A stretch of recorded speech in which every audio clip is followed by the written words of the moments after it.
the spring of 1888, in a long upstairs room in the British Museum, a man named Ernest Wallace Budge unrolled a scroll of papyrus across the floor. It was almost 24 meters long. He had bought it in Luxor, in a hotel room, from men who had taken it out of a tomb in the cliffs west of the Nile. The papyrus was yellow with age and brittle at the edges, and in places the linen wrappings that had once held it together were still attached. It had been folded by people who knew it was about to be buried, and it had stayed folded for more than 3,000 years, in the dark, beside a man whose mouth, in the world that made the scroll, was supposed to open after death so that he could speak. The man's name was Ani. He had been a royal scribe. He had counted the king's grain and the king's cattle and the king's offerings to the gods. And when he died, somewhere around the year 1250 before our era, his wife Tutu had arranged for this scroll to be placed in his tomb so that he would know what to say when the gods spoke to him on the other side.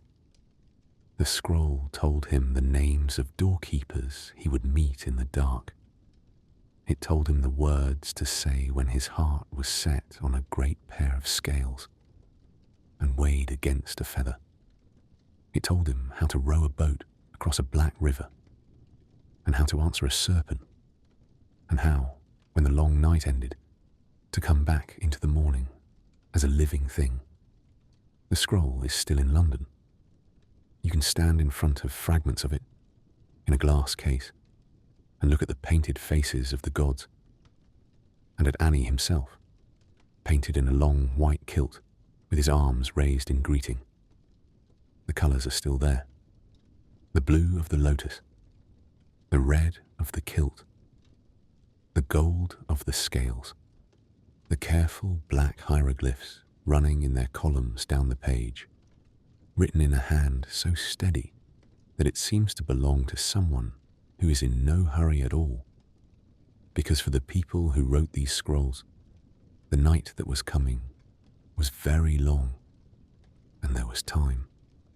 Tonight, we are going to walk through that night. We are not going to walk through it quickly. We are going to walk through it the way the Egyptians themselves imagined walking through it.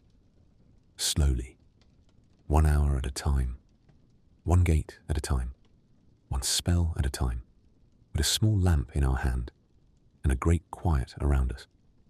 We will start in the workshop of the embalmers, in a tent on the western bank of the Nile, where a body lies on a slab of alabaster, and a priest in a jackal mask is bending over it with a copper hook. We will follow that body for 70 days, until it is wrapped and sealed and laid down in a tomb cut into the rock. And then, when the door of the tomb is closed, we will go with the man inside, because for the Egyptians, the closing of the tomb was not the end of anything. It was the beginning of a journey. We will pass through 12 gates. We will hear the names of 42 judges. We will sit in a hall called the Hall of Two Truths, where Anubis the jackal will lead a small frightened soul to a pair of golden scales, and Thoth, the ibis, will stand by with his palette and his reed pen, and a creature called Amit, who is part lion and part hippopotamus and part crocodile, will wait under the scales with her mouth open, in case the heart is heavy. We will go on past the hall, if all goes well, into a country of green reeds and slow rivers, where Egypt is replanted in its perfect form, and where the dead, in their fine linen, plough their fields under a sun that never burns and never sets. You don't need to remember any of it. You can let it pass over you like water. The names will repeat themselves. The gates will open. The voice you are listening to will not raise itself and will not surprise you and will not ask anything of you, because this is a story that was made 3,000 years ago for people who knew they would have to listen to it in the dark. Settle in. There is a fire. There is no hurry. The scroll is very long, and the night that it describes is very long, and we are going to walk through both of them together until you are asleep. The thing we now call the Egyptian Book of the Dead is not a book, and it is not, strictly speaking, of the dead. It is a collection of spells, of varying length, written on papyrus, and placed inside tombs so that the person buried there could use them. The Egyptians did not have a single name for this collection. The phrase they used most often, when they wrote it down on the scrolls themselves, was something closer to a heading than a title. It said, in the careful columns of their hieroglyphs, the chapters of going forth by day. By day, in this case, meaning the morning after death. To go forth by day meant to wake up on the far side of the long night as something living in a sunlit place. The name we use, the Book of the Dead, was given to it in the year 1842 by a German Egyptologist named Carl Richard Lepsius, who was the first European scholar to publish a complete edition of one of these scrolls. The scroll he used was held in a museum in Turin, in Italy, and it had been written for a Ptolemaic-era man whose name was Euphunk.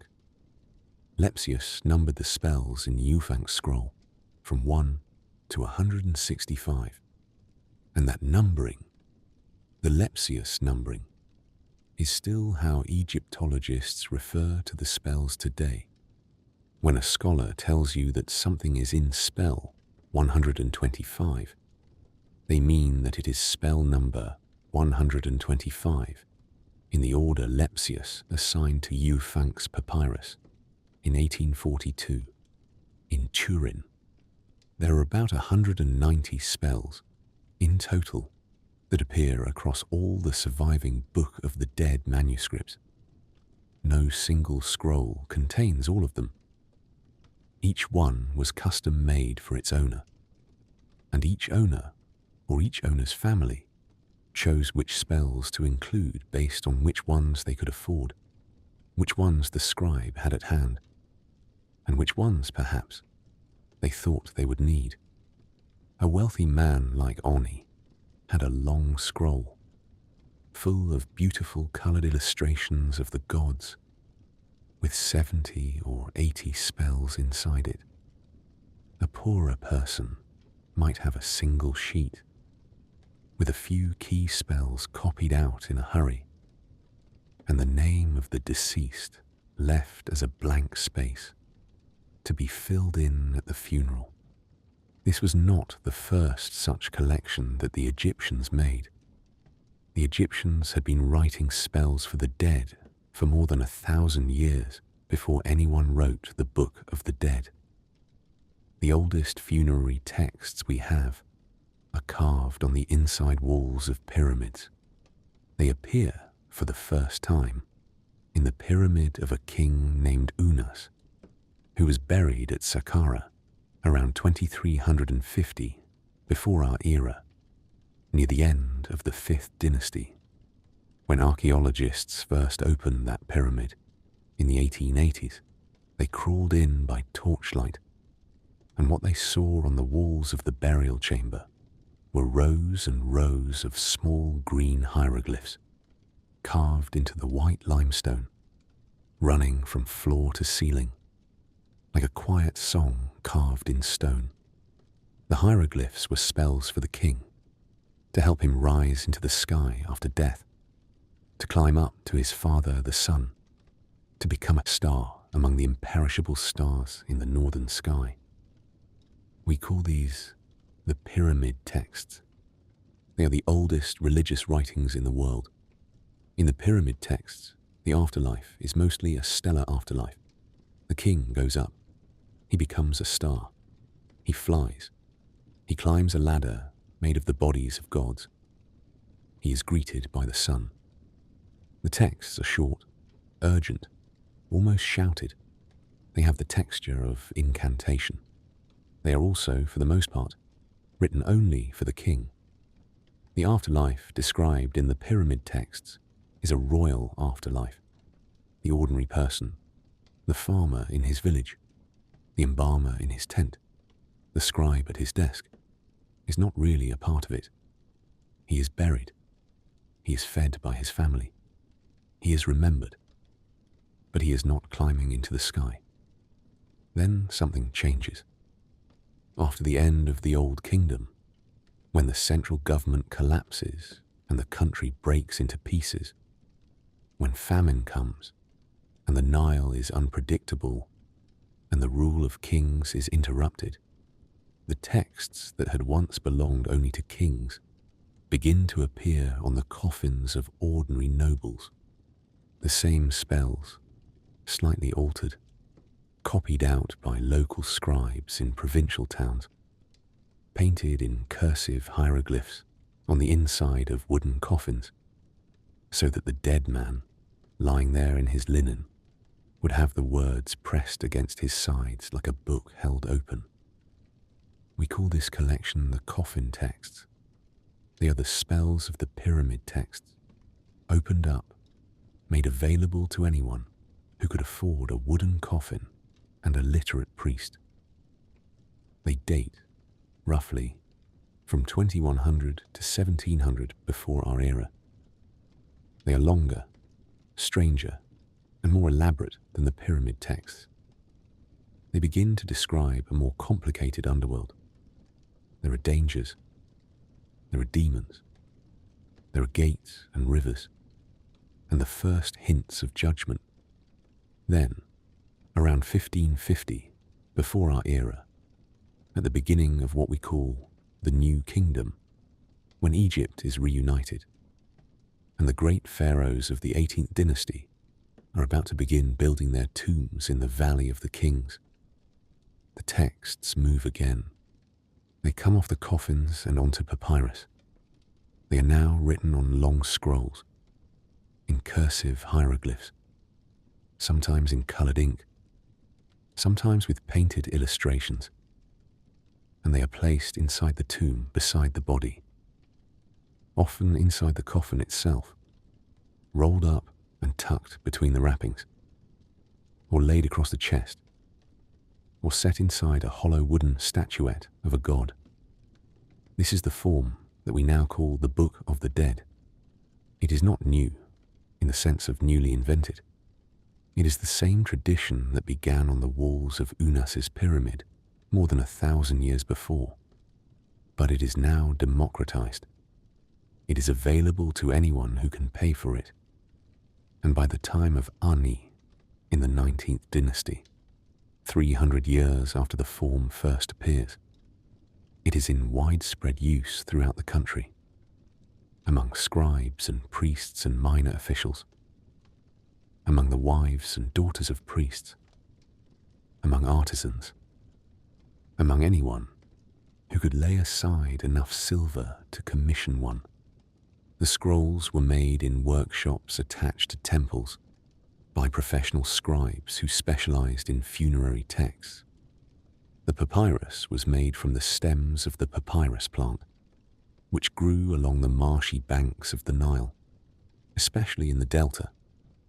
The stems were cut, peeled, sliced into long, thin strips, laid out in 2 layers at right angles to each other, pressed, dried, and polished with a stone. The result was a sheet of pale yellow material, smooth on one side, slightly rougher on the other, surprisingly strong, surprisingly light.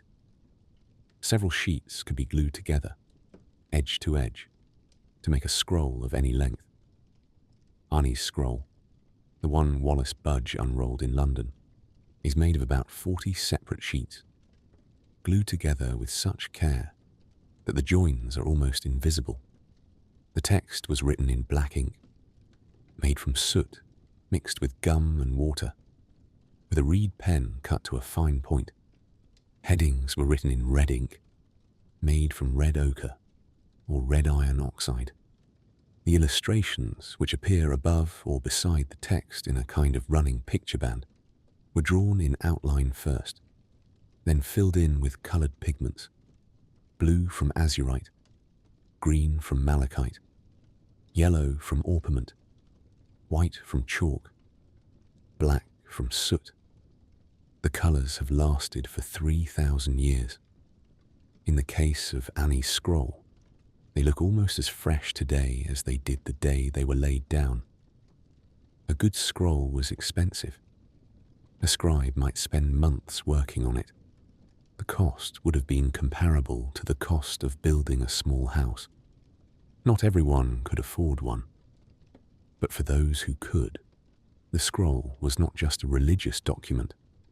It was an heirloom, a portrait, a final great purchase. It contained in its illustrations the face of the person who had bought it, painted again and again throughout the scroll. Annie appears more than 100 times in his own papyrus, sometimes alone, sometimes with his wife, sometimes praying, sometimes kneeling before the gods, sometimes standing with his hands raised. He had paid to be remembered. He had paid to be guided. And he had paid, most of all, to have the right words at the right moment, in a place that no one could describe to him from experience, but that everyone agreed was waiting. There is a scroll in the British Museum, alongside Arnie's, that belonged to a man named Hunefer. He was the chief steward of the King Seti I, who reigned a generation before Arnie's time. Hunefer's scroll is shorter than Arnie's, but its illustrations are, if anything, even more beautiful. In one of the vignettes, we see Hunefer himself, in a long white kilt, being led by Anubis into the Hall of Judgment.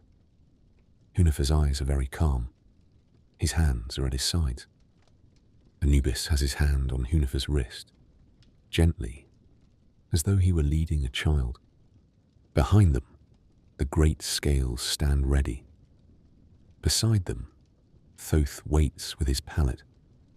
It is one of the most reproduced images in the history of Egyptian art. It has been printed on the covers of 100 books. It is, in many ways, the picture that the world thinks of when it thinks of the Book of the Dead. But what is striking, if you stand in front of it in the museum, is not how grand it is. It is how small it is. The original is about 38 centimeters tall. It is a hand-painted miniature, made for one man on his one scroll, to use on his one night. There were other funerary texts too. The pharaohs of the New Kingdom, the men who were buried in the Valley of the Kings, had their own private texts, painted directly on the walls of their tombs, in great corridors that ran for hundreds of meters into the cliffs.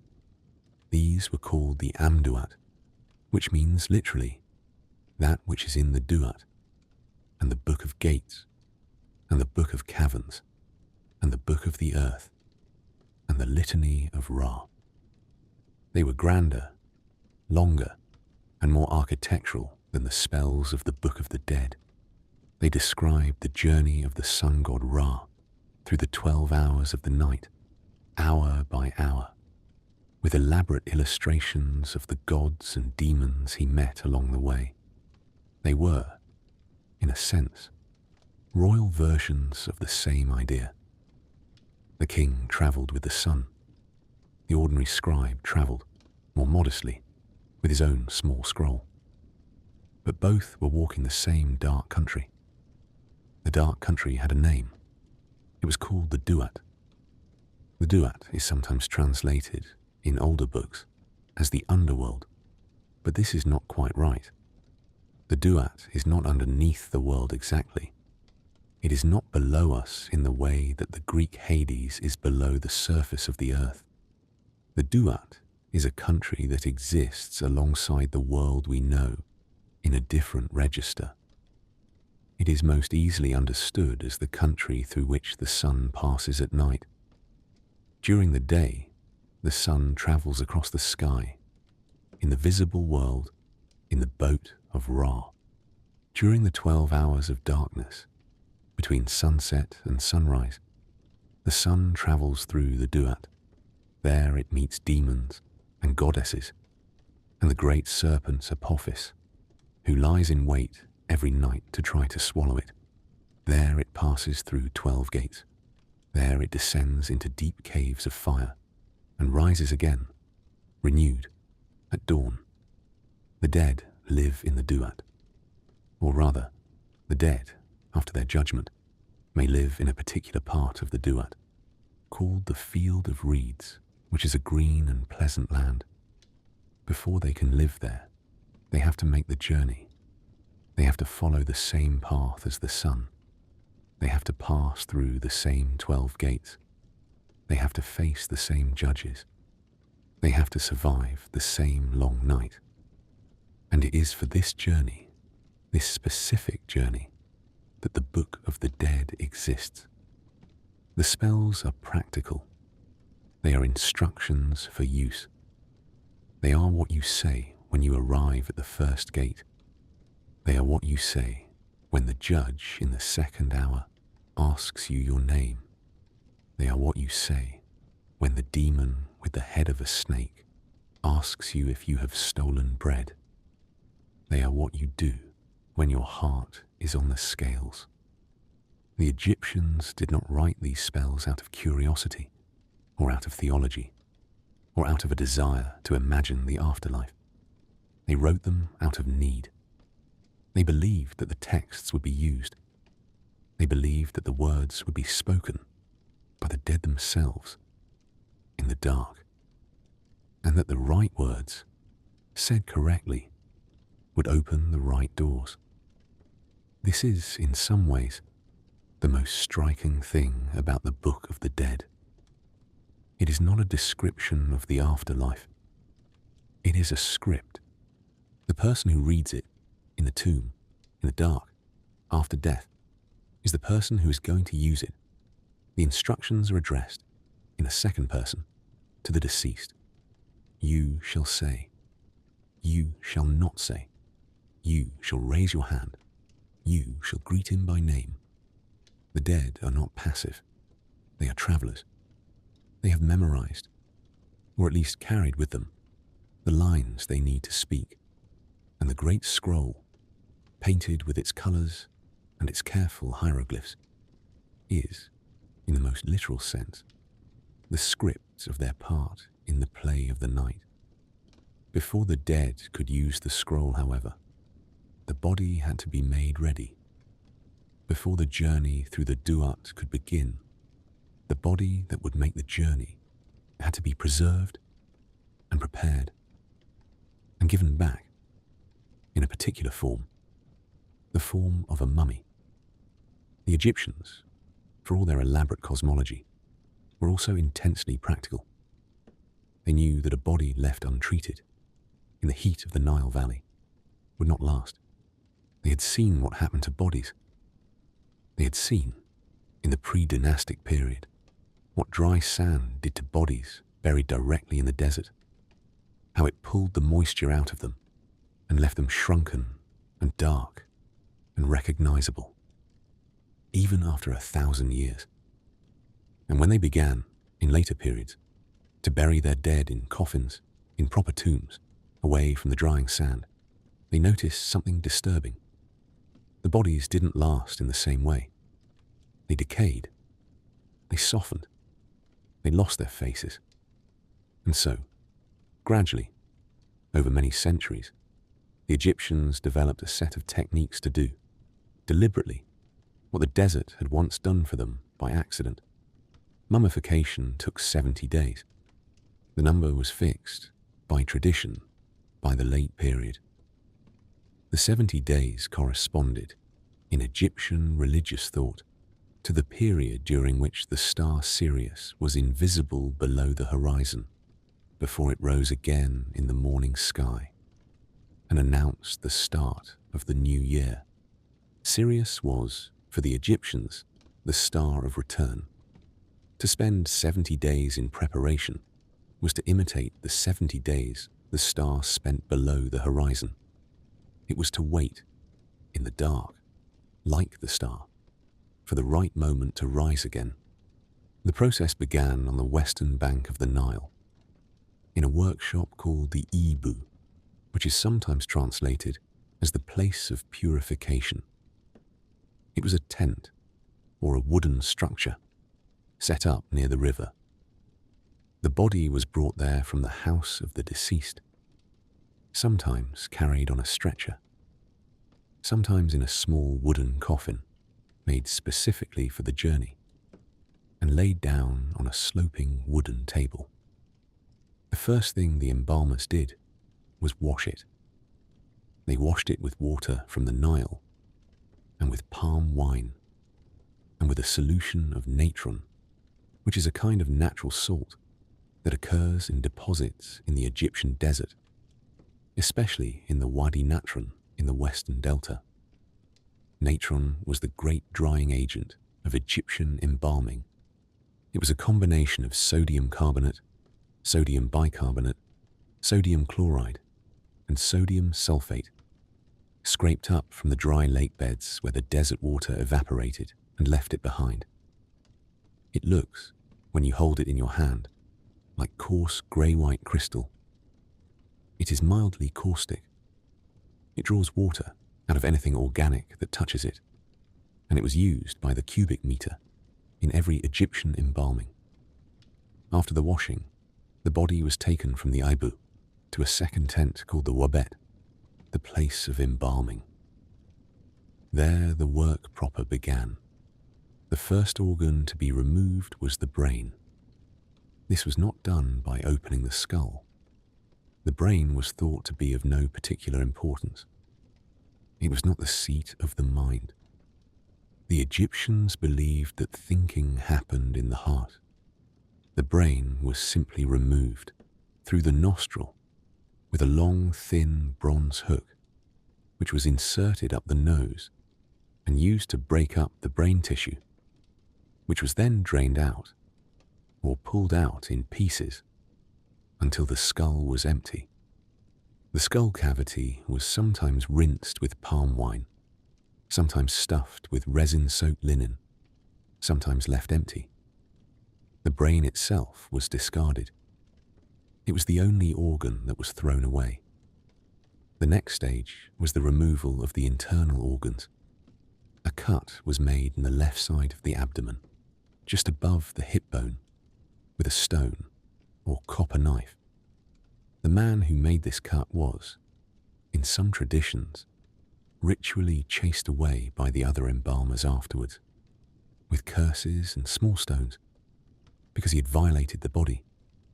He would run a short distance, and stop, and return, and the work would continue. From the cut, the embalmers reached in with their hands and removed the stomach, the intestines, the liver, and the lungs. The heart was left in place.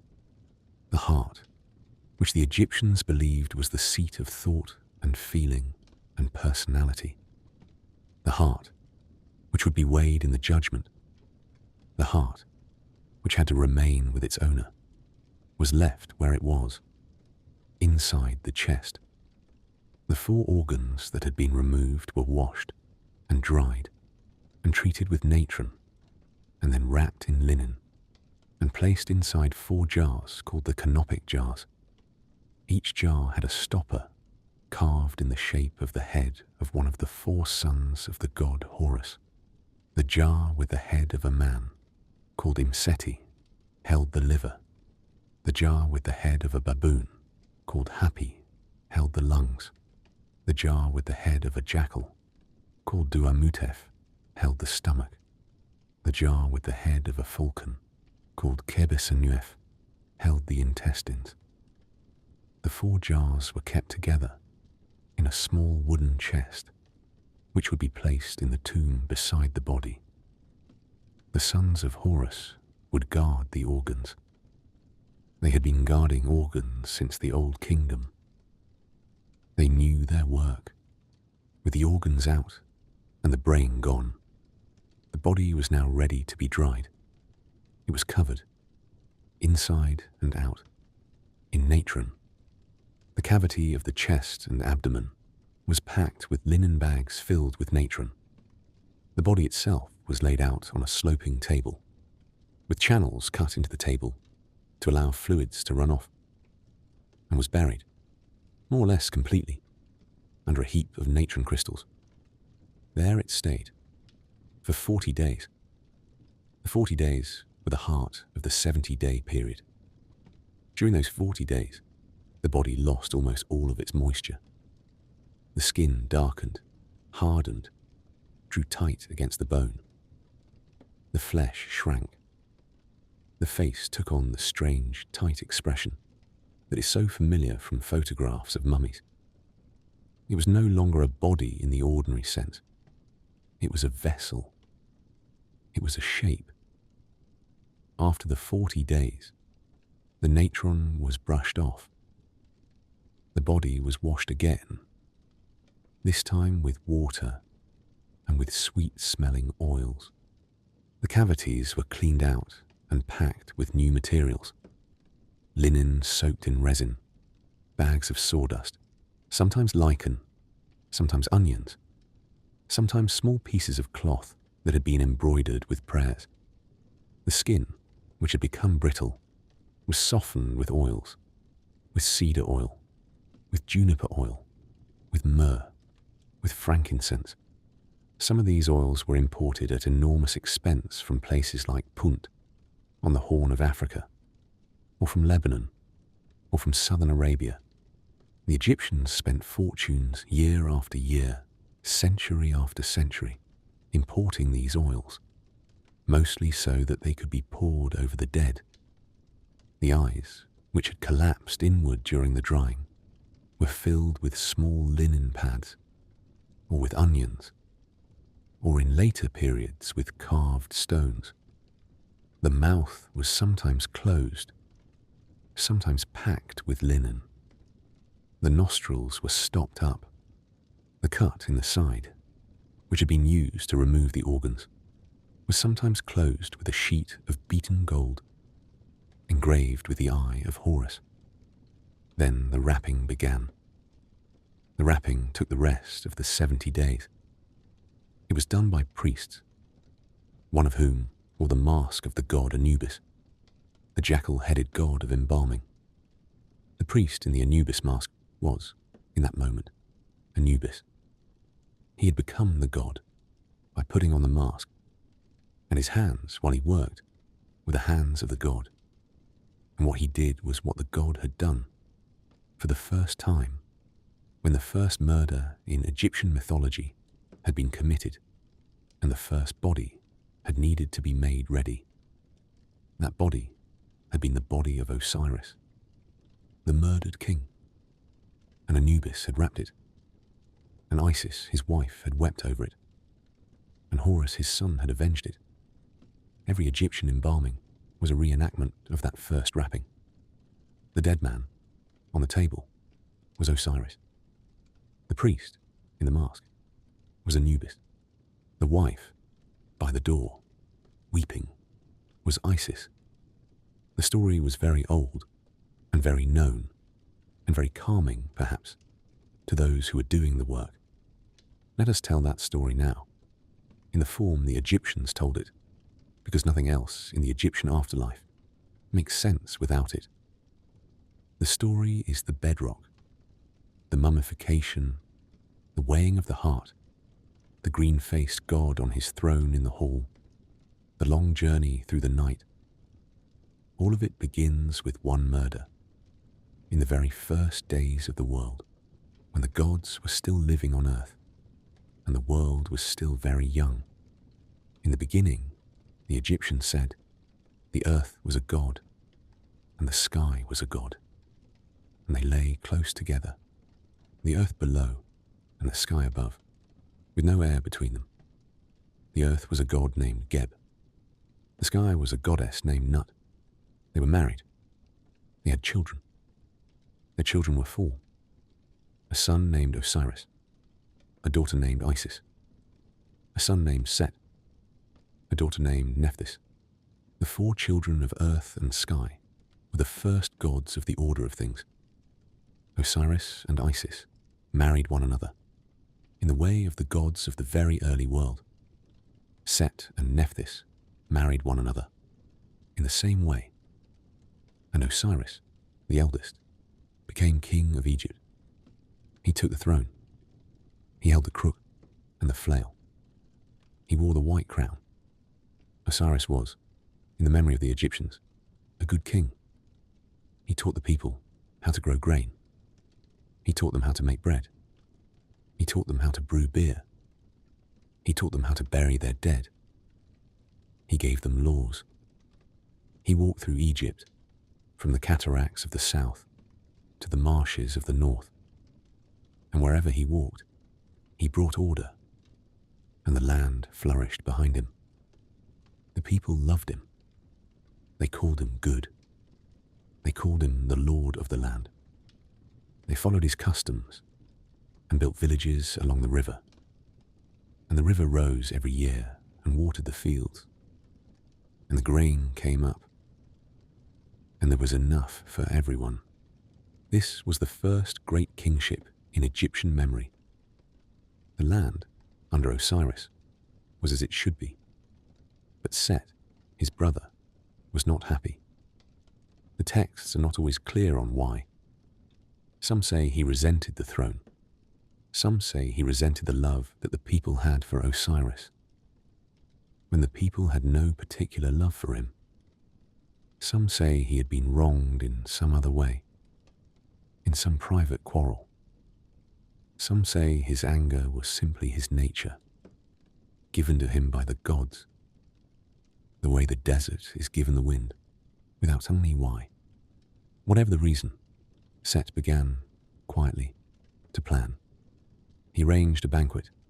He invited Osiris and 72 of his own companions, men loyal to him, men who would do what he asked. The banquet was held in the great hall. There was food. There was beer. There was music. At the height of the evening, when everyone was at ease, Set had a chest brought into the hall. The chest was very beautiful. It was made of cedar wood, inlaid with gold, painted with figures of birds. It was a marvelous chest. Everyone admired it. Set said, in a voice carefully careless, that he would give the chest to whomever among the company. The chest fitted exactly. He had measured all the guests in advance, secretly. He had made the chest, in secret, to the precise measurements of his brother Osiris, and no one else. The guests, one by one, lay down in the chest. The chest was too short for some, too long for others, too narrow for one, too broad for another. They climbed out laughing. They drank more beer. At last, Osiris, in the spirit of the joke, lay down in the chest himself. The chest fitted him exactly. He laughed. Set and his companions closed the lid. They nailed it shut.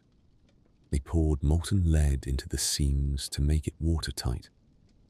They carried the chest, with Osiris inside, out of the hall, down to the river, and set it adrift on the Nile. The chest, with the king inside it, floated downstream, through the night, and was gone. Isis, when she learned what had happened, cut her hair and tore her clothes, and put on a single dress of mourning, and set out to find her husband. She walked. She walked along the banks of the river.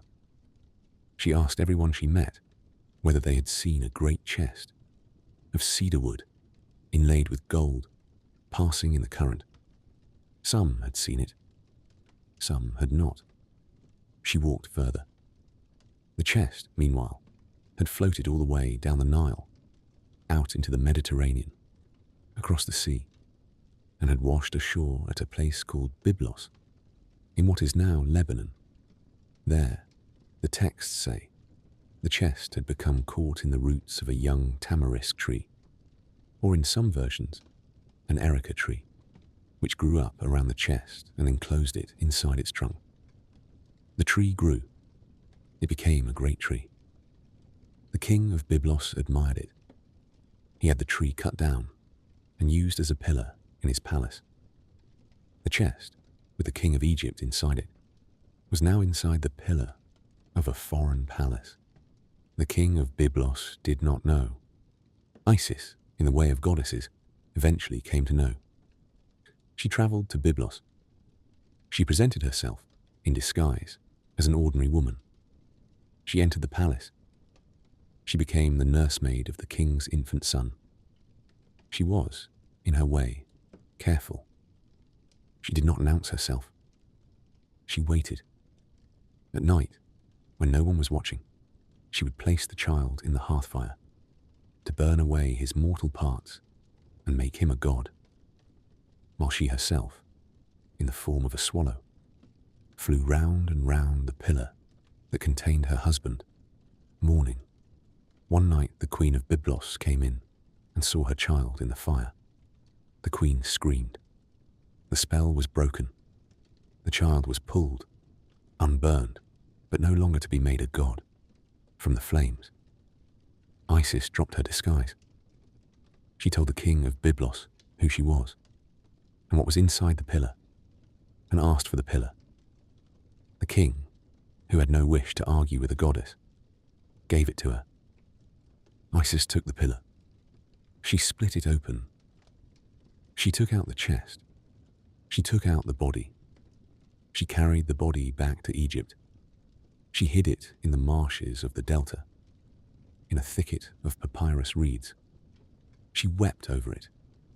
She did not yet know what to do. She left it there for a moment to gather herbs and to make the preparations she needed. But Set, that night, was hunting in the marshes. He came across the body, by accident, by torchlight. He recognized it. His anger, which had been quiet during the period in which he believed Osiris drowned, came back. He could not bear that the body had returned. He could not bear that Isis might still do something with it. He took out a knife. He cut the body of his brother into 14 pieces. He scattered the pieces. He threw some into the Nile. He threw some into the desert. He threw some across the borders of the country. He left no two pieces in the same place. He went away. Isis, when she returned and found what had happened, did not despair. The texts emphasize this. She did not weep at this stage. She did not give up. She began, methodically, to look. With her sister Nephthys, who had abandoned Set out of horror at what he had done, and with the assistance of Anubis, who is in some traditions the son of Osiris, and Nephthys conceived during a single mistaken encounter. She travelled the length of Egypt. She found the pieces. She found a hand in the marshes. She found a foot in the desert. She found the head in a city that was thereafter called by a name that meant the place where the head was found. She found, in the end, 13 of the 14 pieces. The 14th piece, the penis, had been eaten by a fish, a particular species of Nile fish that was thereafter sacred to Egyptian fishermen and never eaten, although it was killed if found. Isis made a replacement penis out of gold. The body was complete. Then Anubis, working under the direction of Isis, did the thing that no one had ever done before. He took strips of linen. He wrapped the body. He bound the head. He bound the limbs. He poured oil over the wrappings, and resin between the layers, and prayers over everything. He placed amulets between the wrappings. He sealed the body in linen, in the form of what we now call a mummy.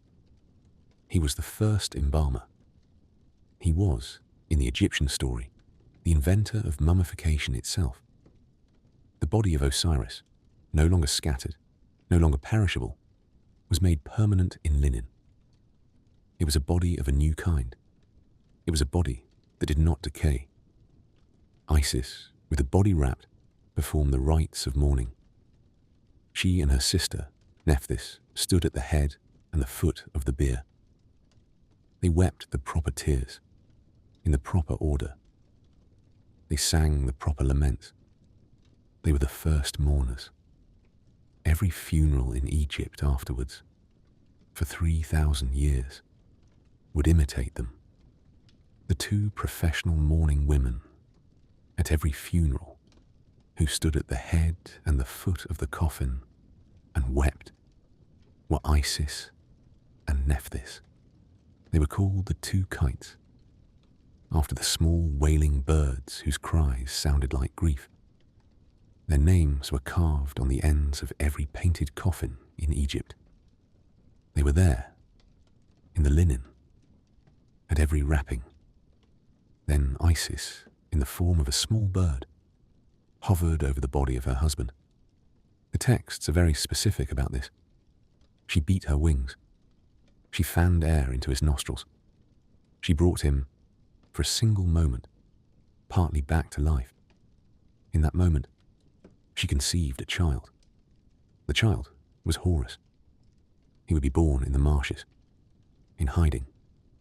He would grow up in the wetlands of the delta, raised by his mother in secret, kept from the eyes of Set, who would have killed him if he could.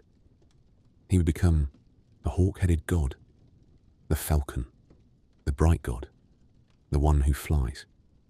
He would, when he was grown, challenge Set and fight him, and after a long contest of strength and intelligence and law, would defeat him and take the throne of Egypt as the rightful king.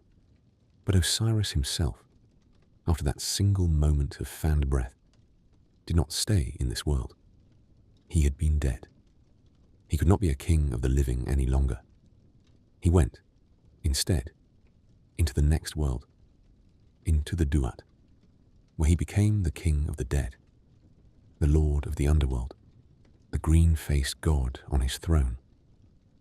He was the first to make the journey. He was the first to be embalmed. He was the first to be judged. Although he, being himself the king of the judgment, did not need to be weighed. He was the first to enter the field of reeds. He was, in this sense, the original, of which every Egyptian funeral was a copy. This was the story. The Egyptians knew it intimately. They told it at festivals. They reenacted it in great public dramas at the temple of Osiris at Abydos every year for 2 weeks, where actors played the parts of Set and Osiris and Isis and Horus, and the story unfolded in the streets of the town, and the body of Osiris was carried in procession to a tomb in the desert, and Set ambushed it, and the mourners wept, and the resurrection was enacted, and the people followed along, weeping or rejoicing at the right moments, in the way that, in much later centuries, in other religions, the people of other cities would follow other processions through the streets, on Good Friday, or at Easter, or at Holy Week. For every Egyptian, when they died, the story of Osiris was theirs. They were Osiris. The dead man on the slab was Osiris. The priest with the jackal mask was Anubis. The two mourning women were Isis and Nephthys. The wrapping that was being done was the wrapping that Anubis had done. The amulets being placed between the layers of linen were the amulets that Isis had placed. The prayers being said were the prayers Isis had said. The body, when it was ready, would be carried to the tomb in the desert, just as the body of Osiris had been carried, and there, by the spells of the Book of the Dead, would be made to rise and to walk and to enter the Duat, and to make its journey, just as Osiris had made his. The whole funeral was a reenactment, gesture by gesture, of the story of the first death in the world. The whole afterlife was a reenactment of the first resurrection. The Egyptian dead were, every one of them, small private Osirises. Their names, after the judgment, were written with the name of Osiris attached. Ani became Osiris Ani. Hunefer became Osiris Hunefer. They were not just dead. They were the god in his story, repeating it, as he had repeated it for everyone before them, and would repeat it for everyone after. This is why the embalmers, in their workshop on the West Bank, working over the body of a dead scribe in the year 1250 before our era, were doing such an old and solemn thing. They were not just preserving a body, they were enacting a myth. The man under their hands was not just a dead man. He was, in their belief, the god who was being put back together. The wrapping was sacred. The oils were sacred. The masks were sacred. The mourning of the two women in the doorway was sacred. The whole tent, on the night when the work was being done, was the marsh of Chemis. The whole act was the act of Isis. The whole moment was the first moment, again, repeating, the way everything in Egyptian thought repeated, in the great wheel of the cosmos, where the sun rose every morning, because it had risen the first morning, and where every dead man was put back together, because in the first time, Anubis had put Osiris back together and made him whole. With this in mind, the wrapping continues. The wrapping itself used hundreds of meters of linen, sometimes 1,000 meters. The linen was old, often it had been donated or saved or taken from the household. The priests began with the fingers. Each finger was wrapped individually in a thin strip of linen, then each hand, then each arm, then each toe, each foot, each leg.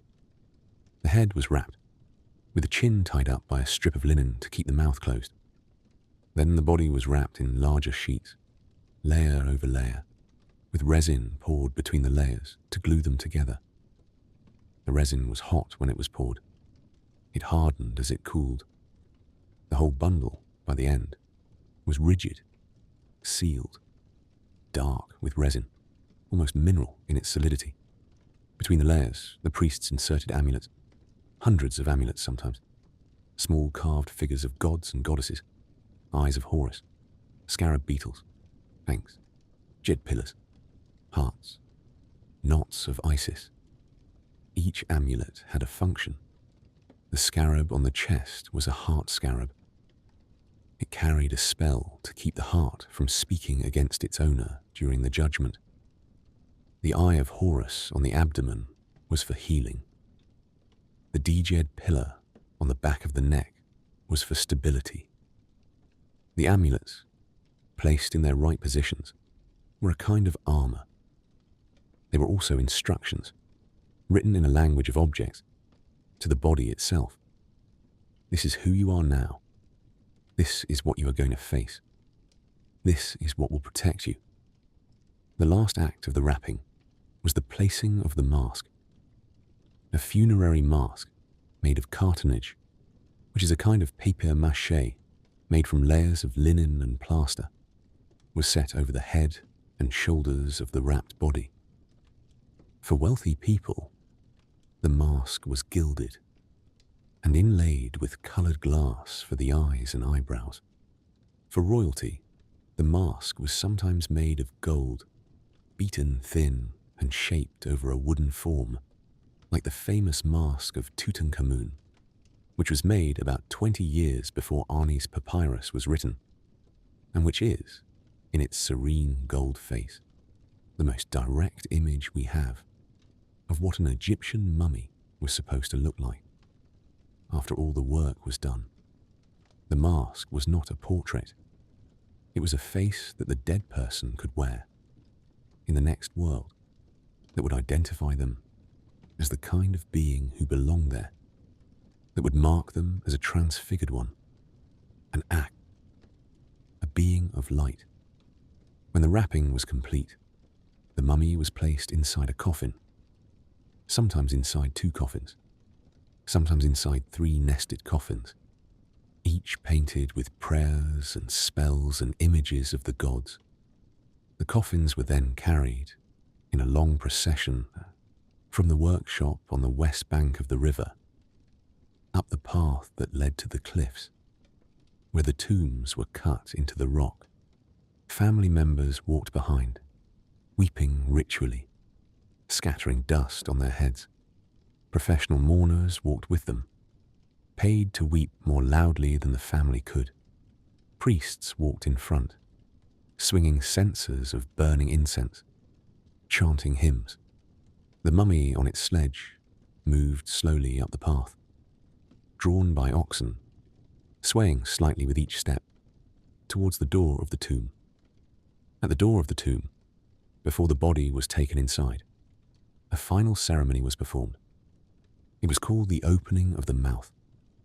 A priest, wearing the leopard skin robe of the Sem priests, approached the upright mummy and touched its lips with a small adze, a tool shaped like a carpenter's chisel, made of meteoritic iron, which the Egyptians believed was a material that had fallen from the sky. With each touch, the priest spoke a phrase. The mouth was opened, the eyes were opened, the ears were opened. The body, which had been silent and motionless for 70 days, was given back the use of its senses. It could now speak the spells in the scroll. It could now see the gates of the Duat. It could now hear the questions of the 42 judges.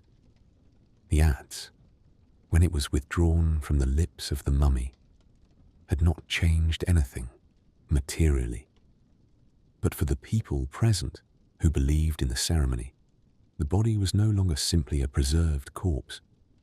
It was a person again, a different kind of person, a person ready to travel. After the ceremony, the mummy was carried into the tomb.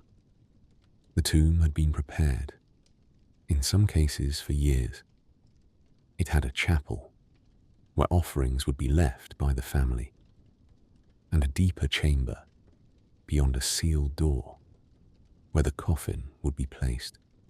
In the deeper chamber, beside the coffin, would be set the canopic jars, the wooden chests of clothing, the model boats, the model breweries and bakeries, the small painted figurines called shabti, who would do the work of the dead man in the afterlife, if he was called upon to plough fields or carry water. The chair, the headrest, the alabaster pots of perfume, the boxes of food, the rolls of papyrus, the great scroll of the Book of the Dead. The door was then sealed, sometimes plastered, sometimes carved with a curse, sometimes simply piled up with rubble. The world outside continued. The family went home. The priests collected their fee. The desert wind began slowly to pile sand against the door. And inside, in the dark, the man on his back, in his coffin, in his linen, with his scroll beside him, was supposed to begin. Imagine for a moment that you are the one who has been wrapped and laid down and sealed in. Imagine that the linen is tight around you, and that the air in the tomb is still, and that you can hear nothing and see nothing, and that the great quiet of the dark closes around you like water. Imagine that you wait. The body waits. The wrappings settle. The resin cools. And then, in the way that one cannot quite describe, but that the Egyptians spent 2,000 years trying to describe, you open your eyes. Not the eyes of the mummy. Different eyes. The eyes of the ark. the transfigured spirit. You stand up. You step out of the coffin. The tomb around you has become something other than a tomb. The walls are still painted with the same scenes that the artists painted 20 years ago, when the tomb was being prepared. But the scenes are now alive. The figures move. The colours brighten. The doorway, which had been sealed with rubble and plaster, is now an opening. And beyond it is a long road leading west into the country of the night. You begin to walk. This is the moment in Egyptian thought when the journey through the Duat begins. The journey is described in many different texts, with many different details.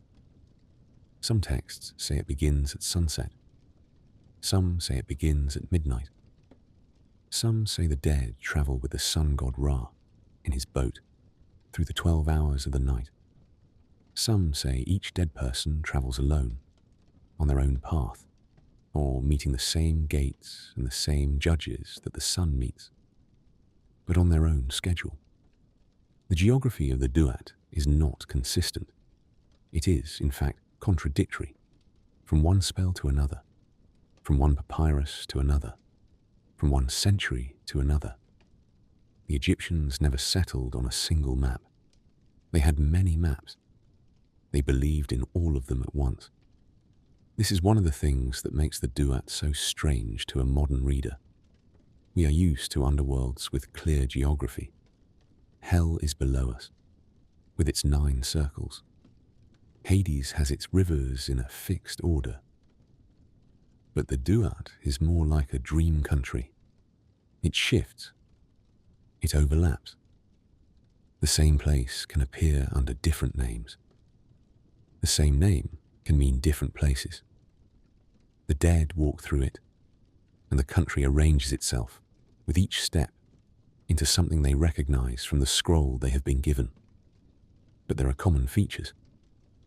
Almost every text agrees that the night is divided into 12 hours, and that each hour is a region, with its own gate, its own guardian, its own dangers.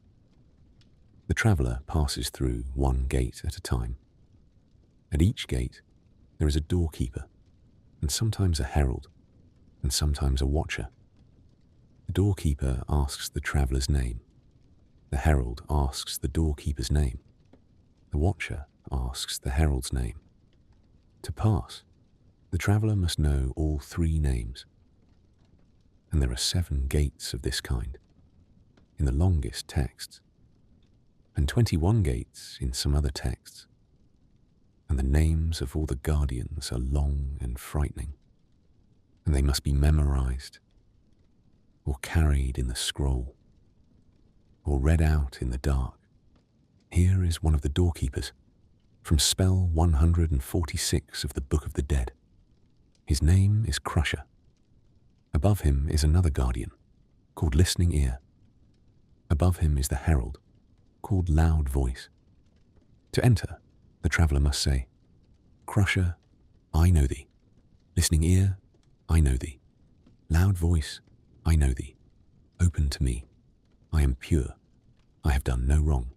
I am protected by the great gods. Let me pass. Here is another. His name is Hot of Foot. The herald is called One-Faced Backward. The watcher is called Whose Face is in the Pot. To enter the second gate, the traveller must greet each of them by name. The names are strange. They are meant to be strange. They are descriptions of features.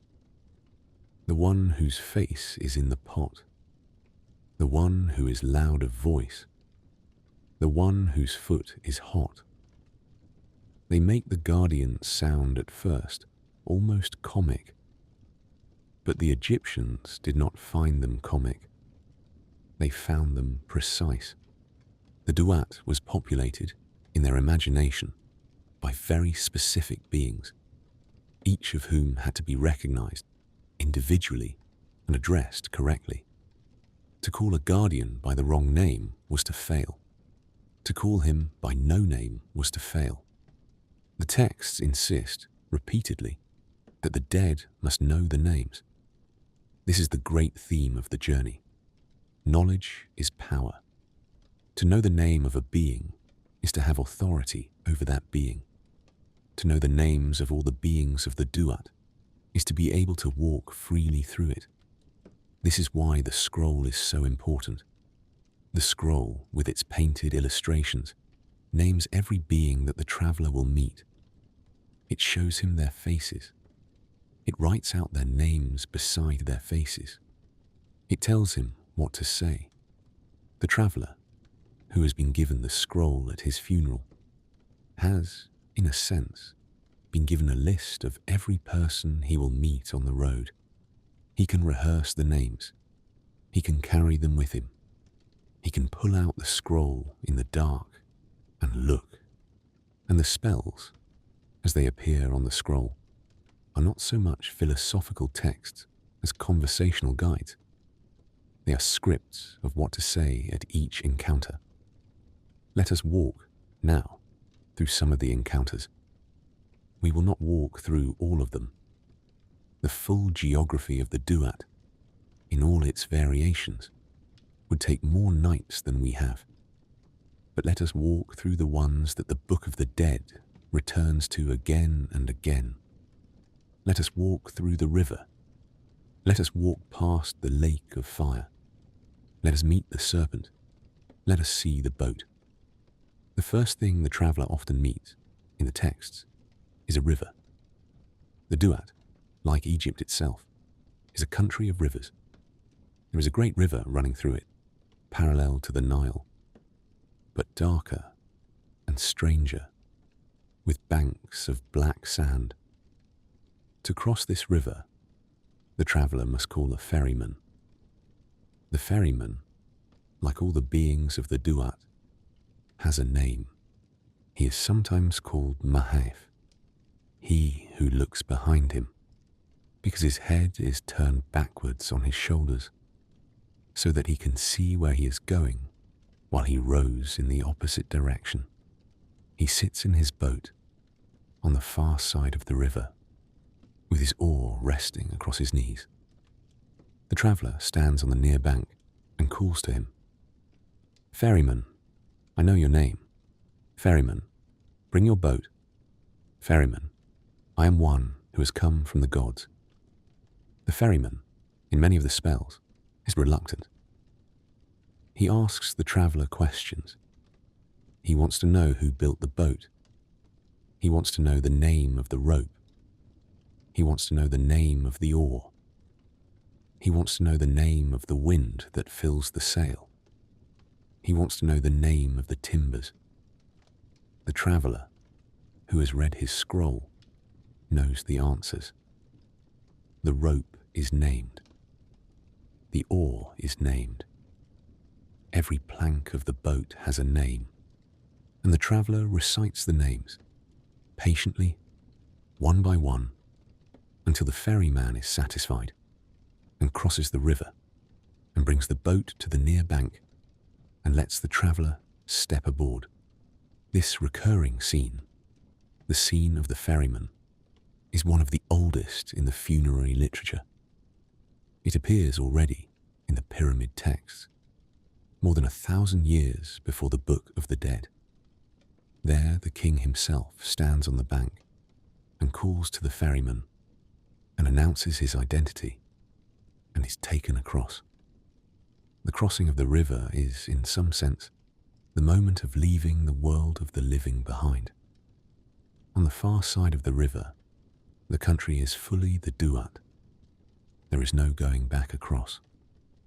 Beyond the river, the traveller comes into a country of fields. These are not the green fields of the field of reeds, which lie much further on, beyond the judgment.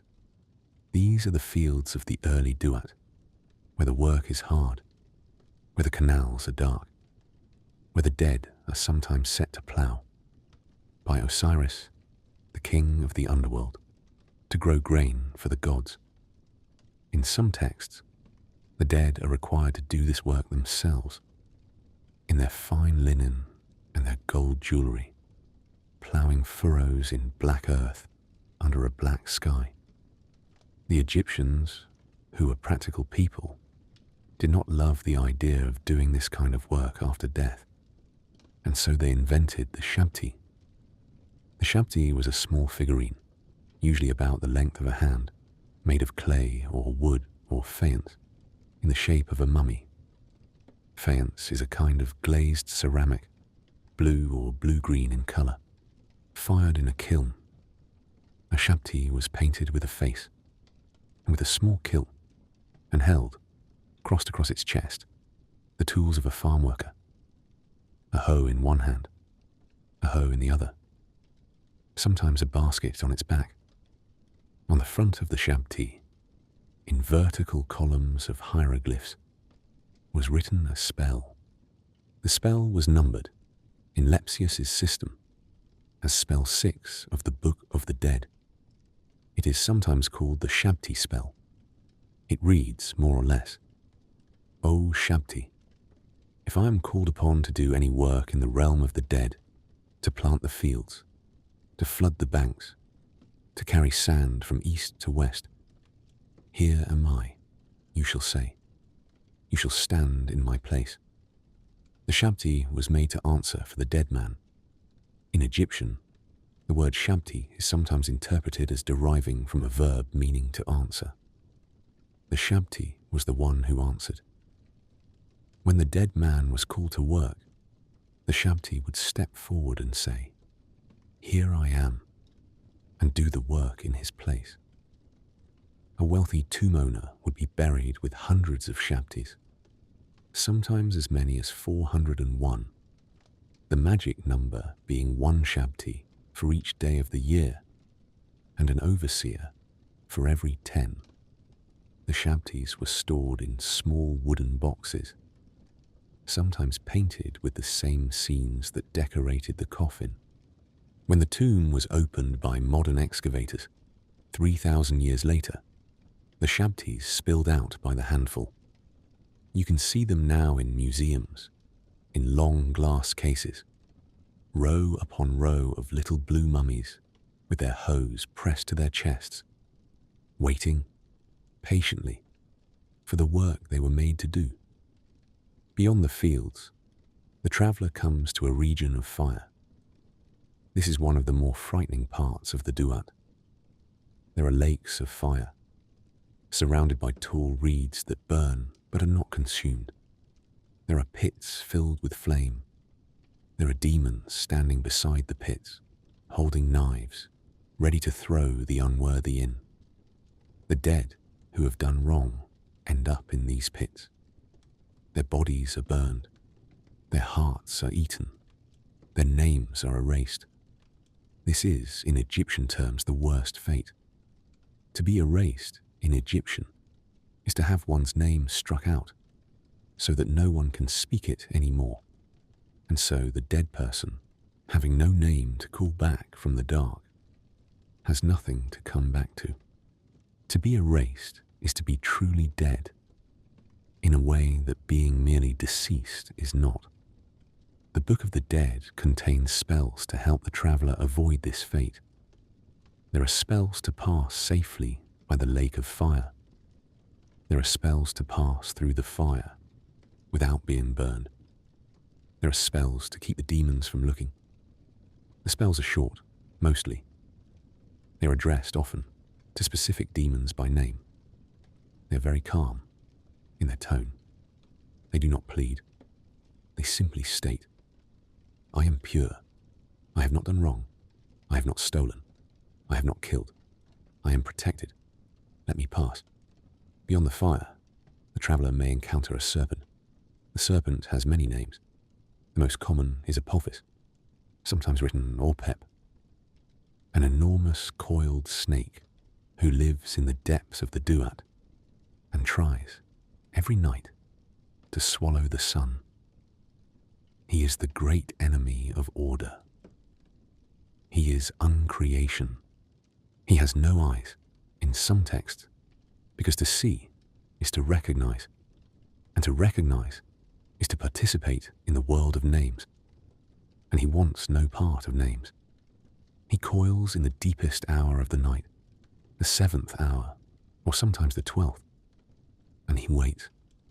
When the sun god Ra approaches in his boat, Apophis rises to attack. Ra is defended by gods who travel with him.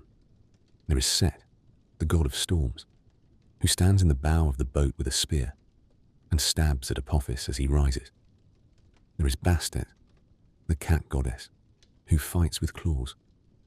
There is the great cat of Heliopolis, who is sometimes identified with Ra himself, who cuts off Apophis's head with a knife. Every night, in Egyptian imagination, this battle is fought, and every night, narrowly, the sun wins. If the sun were to lose, even once, the cosmos would end. The dead, in their journey, sometimes have to pass by where this battle is taking place. They have spells for this too. They have words to say to make themselves invisible to the serpent. They have words to say to align themselves with Ra. They have words to say to invoke the protection of the cat of Heliopolis. And they pass by, in the dark, beside the great fight, and continue on. One of the most beautiful spells in the Book of the Dead is spell 17, which is sometimes called the spell of becoming everything. It is one of the longest spells, and one of the strangest, and it has been read aloud in tombs for almost 2,000 years, in slightly varying versions, and it offers a kind of glimpse into the inner experience of the dead traveller as he walks through the Duat. The spell is written in a peculiar form. It consists of a series of statements about the cosmos, each followed by a kind of glossary. The statement is given, and then, in smaller letters, an explanation. Who is he? This one. He is Ra. Who is he? This one. He is Osiris. Who is he? This one. He is autumn on the day of the first dawn. The text walks the reader through a kind of catechism of identification. It tells the dead who they are by telling them what they are and what they have become and what they have always been. The spell begins with the dead person speaking in a first person, with great calm, in a tone almost of declaration. I am autumn, he says, when I was alone in the great waters. I am Ra in his first risings, when he began to rule what he had made. The texts then pause and ask, who is this Atum? And the answer comes back, in a small writing of the gloss. Atum is Ra. Ra is the one who shines. The one who shines is Atum, who created his own name. And then the text resumes. I am the great God who came into being of himself. I am the Lord of years. I am the maker of eternity. I am yesterday. I know tomorrow. That last phrase, in particular, is one that has been quoted often by writers and scholars and others who have looked at the Egyptian texts and found in them something deep. I am yesterday. I know tomorrow. The dead person, in saying it, claims a kind of authority that is unusual in funerary literature. He is not asking. He is asserting. He has, in the moment of speaking the spell, become a being who stands outside the ordinary time of mortals, who looks back at the past and forward at the future at the same time, who is, in the language of the spell, equal to the gods themselves. The spell goes on. It names places. I am that great phoenix which is in Heliopolis, it says. The phoenix, in Egyptian thought, is a bird called the Bennu, who is associated with the sun and with the moment of first creation, who is said to have appeared on the primordial mound when the waters first parted at the beginning of the world. To say that one is the phoenix is to say that one stands at the moment of beginning. And then the gloss explains, who is the Bennu? It is Osiris. Who is the Bennu? It is the soul of Ra by which he illuminates the lands. The identifications multiply. Every figure in the spell turns out, on examination, to be every other figure. The dead person is Osiris, is Ra, is Etum, is the phoenix, is the soul of Ra, is the great cat under the Persea tree, on the night the enemy of Osiris was struck down. That last image, the cat under the Persea tree, is one of the strangest in Spell 17. It refers to a particular scene in the cosmic battle, in which the great cat of Heliopolis, who is in some versions Ra himself, sits under a sacred tree and cuts off the head of the serpent Apophis with a knife. The image is one of the most reproduced in the painted papyri. A great spotted cat with very wide open eyes sits upright with one paw raised and brings a long knife down on the back of a coiled serpent. It is, in its way, one of the most strange and dreamlike images in Egyptian art, completely literal and completely surreal at the same time. The dead person, in saying that he is the great cat under the Persea tree, claims to be the principle that defeats chaos. He is, by speaking the words, on the side of order, on the side of the morning, on the side of the world's continuance. The spell can be read by a modern reader as bewildering. Its identifications collapse into one another. Its glosses sometimes contradict themselves. Its references shift from one mythological cycle to another without warning. But to the ancient Egyptian reading it in the dark, with the lamp shaking, with the demons gathering at the gates, it would have functioned as a kind of slow, steady armoring. With each identification, the speaker became larger. With each name, he became less vulnerable. By the end of the spell, he had become, in his own statement, all the gods of the cosmos, in their full power, in their full age, in their full presence. There was nothing left in the Duat that could harm a being who had spoken Spell 17 to its end. The dead person, reading Spell 17, learns that he is, in some sense, all the gods. He is Ra. He is Osiris. He is the god of the morning. He is the god of the evening. He is the one who came forth on the first day. He is the one who will return on the last day. The spell uses a technique of identification that is very old in Egyptian thought. By saying that you are something, in the right words, in the right context, you become that thing. The dead person becomes the gods by speaking their names as his own. He merges with them. He becomes part of the cosmos in its full self. And, having become so, he can no longer be threatened by the demons of the Duat, because the demons too are part of the cosmos, and they cannot harm what they are. They subside. They let him pass.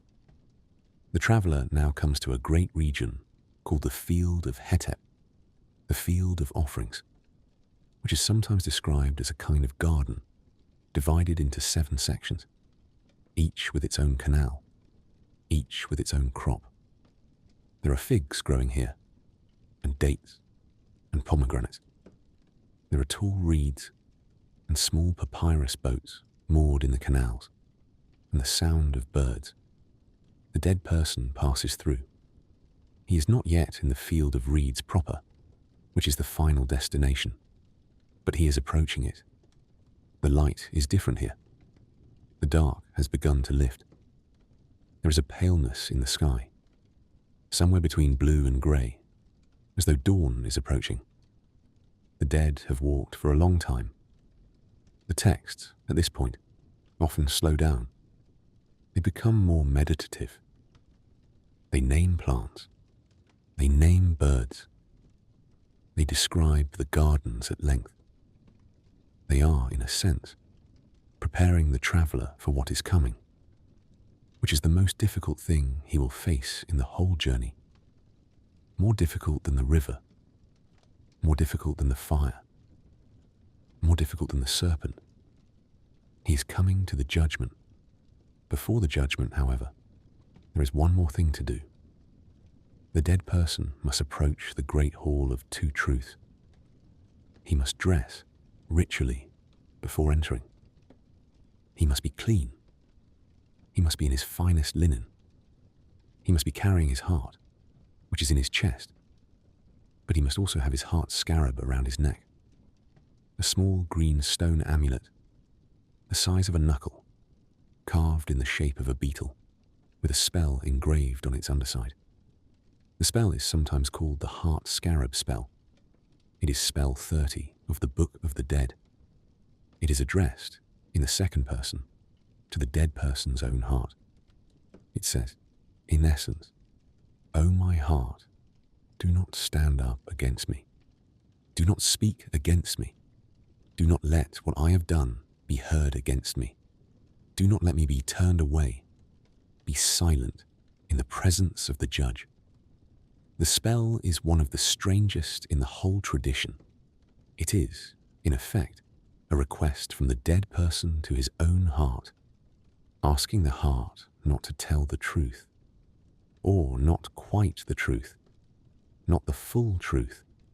The Egyptians, who believed that the heart was the seat of memory and conscience, who believed that the heart knew everything that the person had done, including everything the person had done in private, in secret, in the dark, were aware that, on the day of judgment, the heart might testify. The heart might say things that the dead person did not want said. The heart, in fact, might be unable not to say them. The heart scarab was an attempt to address this. It was an amulet of, in a sense, denial. It was a magical request that the heart hold its peace.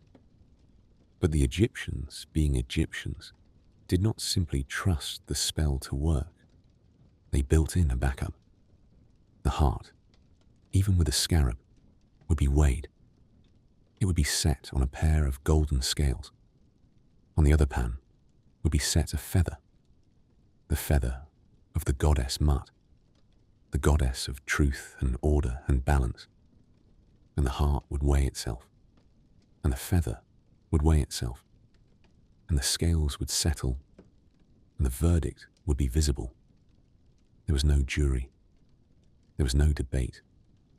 The scales would simply say what they said. The traveller approaches the door of the hall. He stops.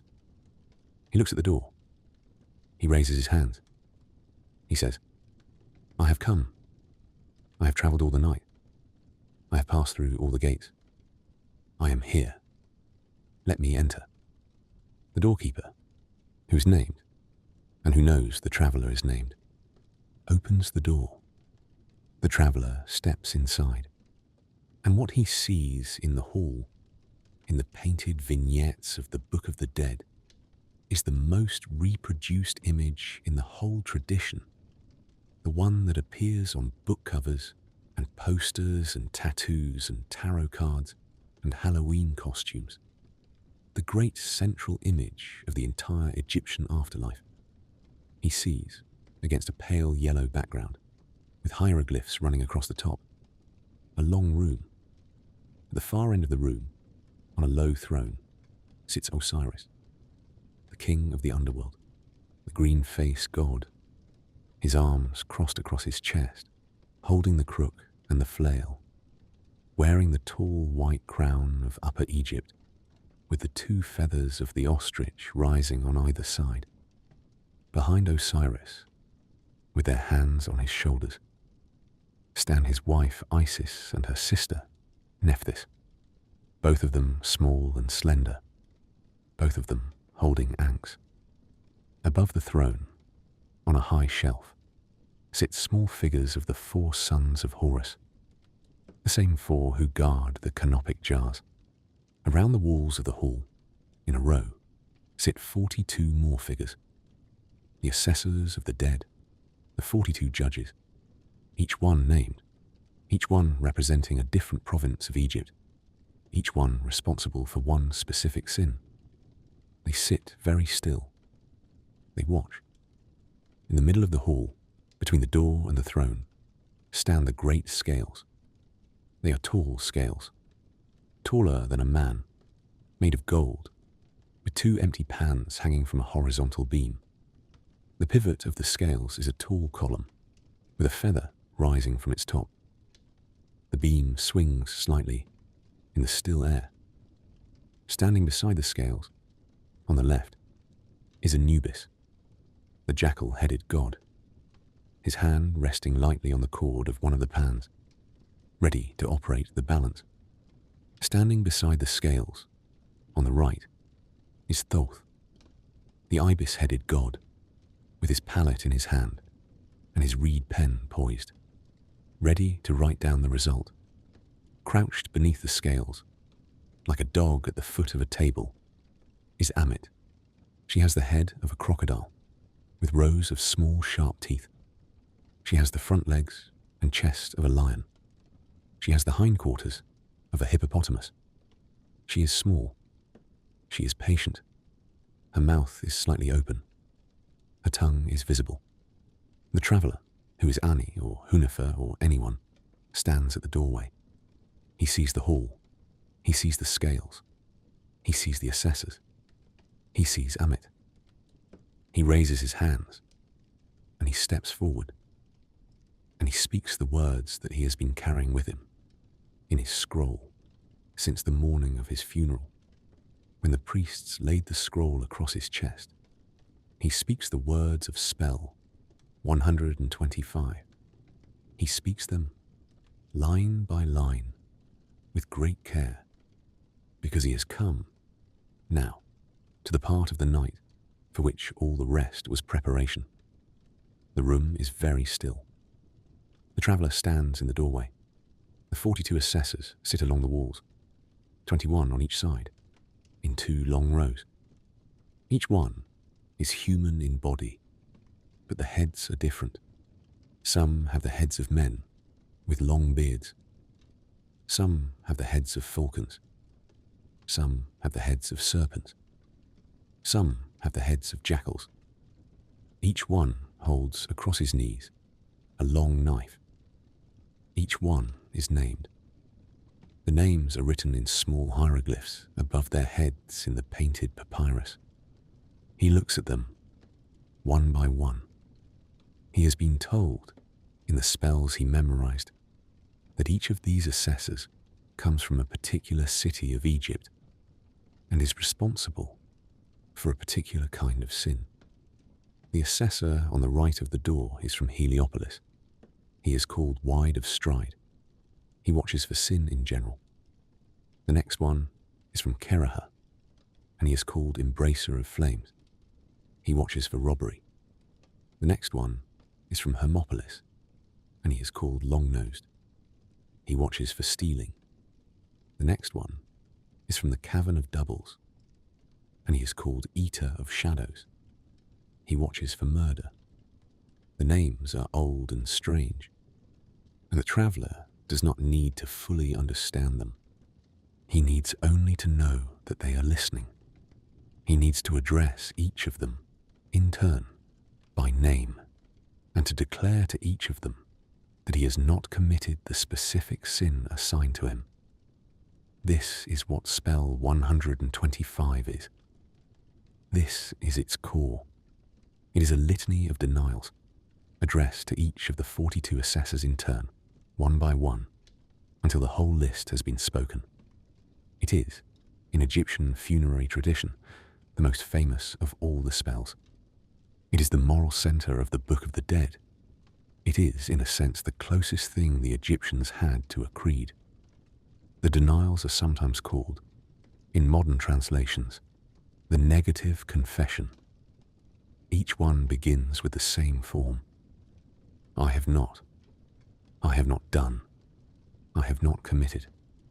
The denials are addressed sometimes to the assessors collectively, in a preamble, and sometimes to the assessors individually, by name, in the main body of the spell. The traveller, In his fine linen, with his hands raised, begins to speak.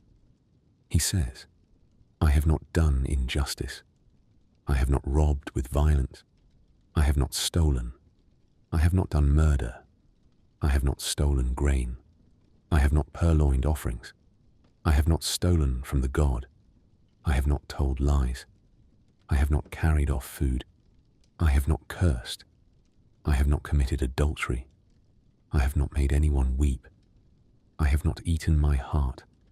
I have not attacked any man. I have not been a man of deceit.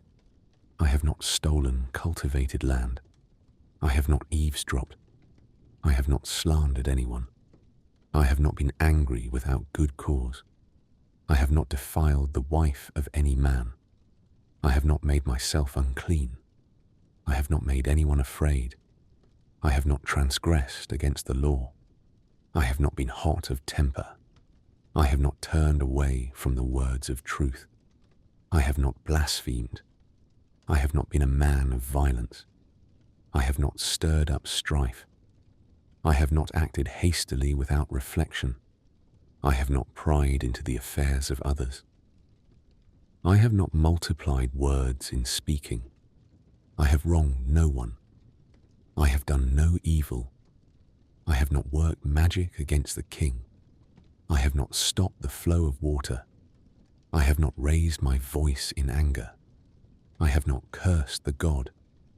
I have not been proud. I have not stolen the bread of the gods. I have not carried away cakes from the offerings to the spirits of the dead. I have not snatched the bread of the children. I have not driven the cattle of the God from their pastures. I have not slain the sacred animals. I have not stolen from the storehouses of the gods. The list is long. It takes time to recite. It is not always recited in the same order. In some manuscripts, the order is shifted. Items are added. Items are dropped. There are 42 declarations, more or less, one for each of the assessors. The number 42 corresponds, in Egyptian thought, to the number of administrative districts, called nomes, into which Egypt was divided. There were 42 nomes, 22 in Upper Egypt and 20 in Lower Egypt, each with its own local capital, its own local temple, its own local god. The assessors of the dead are, in a sense, the spiritual representatives of every district of Egypt. The judgment is not a single judgment, it is a national judgment. The whole of Egypt, in all its 42 parts, has come to look at the dead man and to listen to what he says. But here is what is striking. When you read the negative confession with attention, the dead man is not saying that he has been good. He is saying that he has not been bad. The phrasing is purely negative. I have not done. The Egyptians believed, evidently, that the question on the threshold of the next world was not, what have you accomplished? But what have you not destroyed? The world, in Egyptian thought, came into being as an act of order by the gods in the first moment of creation. Order, in Egyptian, is Maat, the same word that is the name of the goddess who holds the feather. Order, since the first moment, has been under threat. It has been threatened by chaos, by the great serpent who tries to swallow the sun, by the disorder of human action, by lies, by violence, by hot tempers, by stolen bread. The world stays in being only because, every day, the gods and the just continue to maintain order against the constant pull of disorder. To live justly, in this view, is not to perform virtues. It is to refrain from the actions that would unravel the world. The dead man, standing in the hall, is listing all the ways he has not unraveled the world. He has not stolen. He has not lied.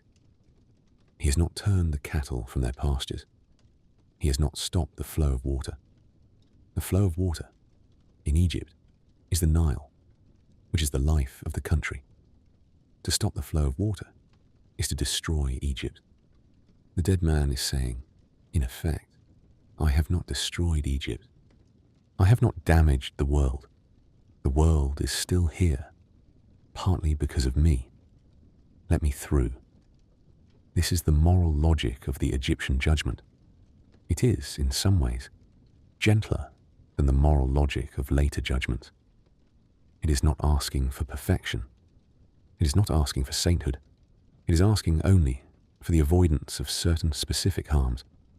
The 42 sins, if you read them carefully, are mostly social sins. Theft, violence, slander, cruelty, adultery, lying, pride. They are the ordinary failures of an ordinary person in an ordinary village. The Egyptians believed that any reasonable person could deny most of them. The judgment, in this sense, was not really designed to fail people. It was designed to remind them, at the moment of death, of what they had managed to refrain from doing in life. It was, in a sense, a final affirmation. Yes, they were saying, I lived. I lived without committing these particular harms. The world is still standing. I would like to go on. The traveller finishes the long denial. There is a silence in the hall. The assessors do not respond. They sit with their knives across their knees and their eyes on him, and they say nothing. Maat, the goddess, stands beside the throne of Osiris, with her arms slightly raised, in the gesture of one who is bearing witness. Her feather, the single tall ostrich feather she wears upright on her head, is the same feather that rests now on the other pan of the scales. She is the standard by which everything is measured. She is the principle of balance. She does not speak. She watches. Anubis steps forward. He is taller than the dead man, even in his shape as the painted figure in the vignette. His head is a long-snouted jackal head, with tall, pricked ears, and his eyes are dark. He gestures gently with his hand. The dead man understands. He places his right hand over his chest, over his heart, and then, in the way that only the dead can do, he reaches into his chest and lifts out his heart, intact, beating, warm in his fingers. He hands it to Anubis. Anubis takes it carefully. He turns to the scales. He sets the heart, gently, in the pan on the left side. The pan dips slightly with the weight. Anubis steps back. The feather of Maat is already in the pan on the right. The two pans hang, suspended from the crossbeam. The beam, which had been level, begins slowly to tilt. The dead man watches it. Everyone watches it. Anubis steadies the pivot with his hand, lightly, to make sure the beam swings freely, that no friction holds it in place. He releases it. The beam moves. It tilts one way. It tilts the other. It settles. What the dead man hopes for is that the beam settles level. He hopes that the heart and the feather, together, balance perfectly. He does not hope that the heart be lighter than the feather. The Egyptians did not imagine that the heart should be lighter than the feather. They imagined that it should be equal. To be equal to the feather of Maat was to be a being who was in balance with the order of the world. To be heavier was to have accumulated in life the weight of harmful action, the weight of broken oaths, the weight of unconfessed sin. The heart, if heavy, would dip, the pan would drop, the feather would rise, and then Amit, crouched beneath the scales, would stand up, slowly, and walk forward, and take the heart in her teeth, and devour it. The dead man, then, would simply cease. He would not be tortured. He would not be punished. in the way that the souls of the damned are punished in later traditions. He would, more terribly, be erased. His name would be struck out. His face would be forgotten. He would never come back into the morning. The Egyptians called this the second death. It was the final death, the death from which there was no return. It was the only thing that the dead truly feared.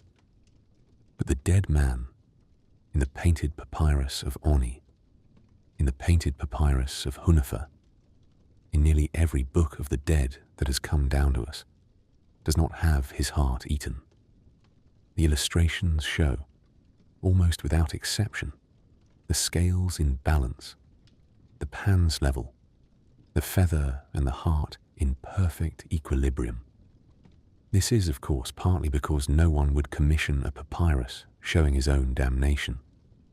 The papyrus was bought and made and signed for by a person who wanted to see, in his own scroll, the picture of his own acquittal. The scenes are, in a sense, optimistic.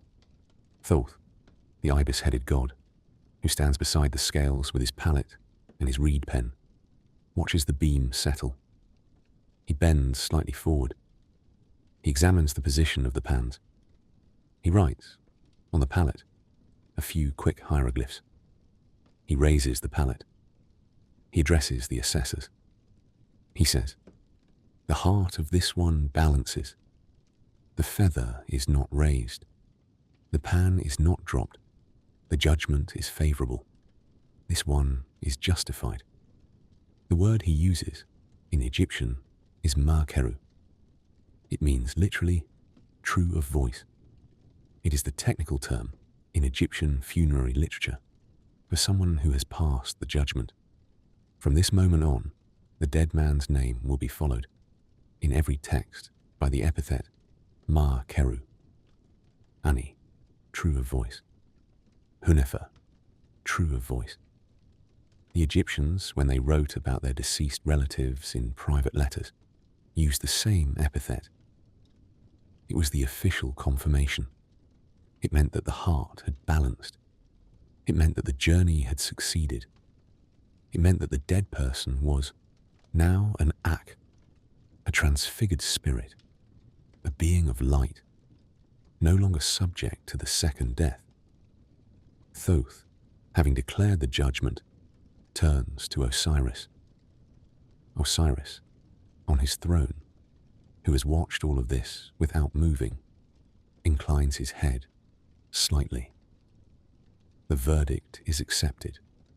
Anubis, smiling in the way that jackals do not smile, gestures to the dead man. The dead man steps forward.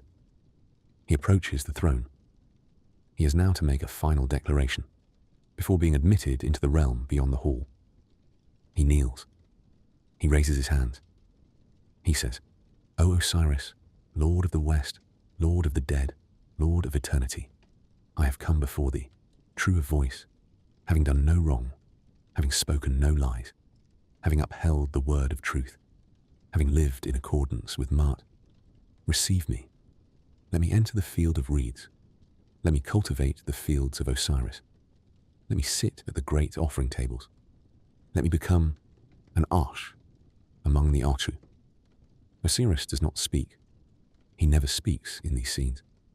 He simply accepts. The dead man rises. He turns. He walks toward the far door of the hall, which is now open, and through which a soft pale light is visible. He passes through. The door closes behind him. The hall behind him is once again still. The assessors sit in their rows. The scales hang empty. Anubis polishes the pans with the corner of his kilt.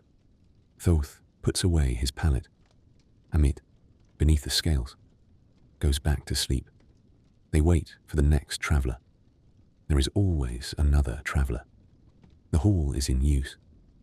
Every hour, every night, in the great clockwork of the Egyptian afterlife.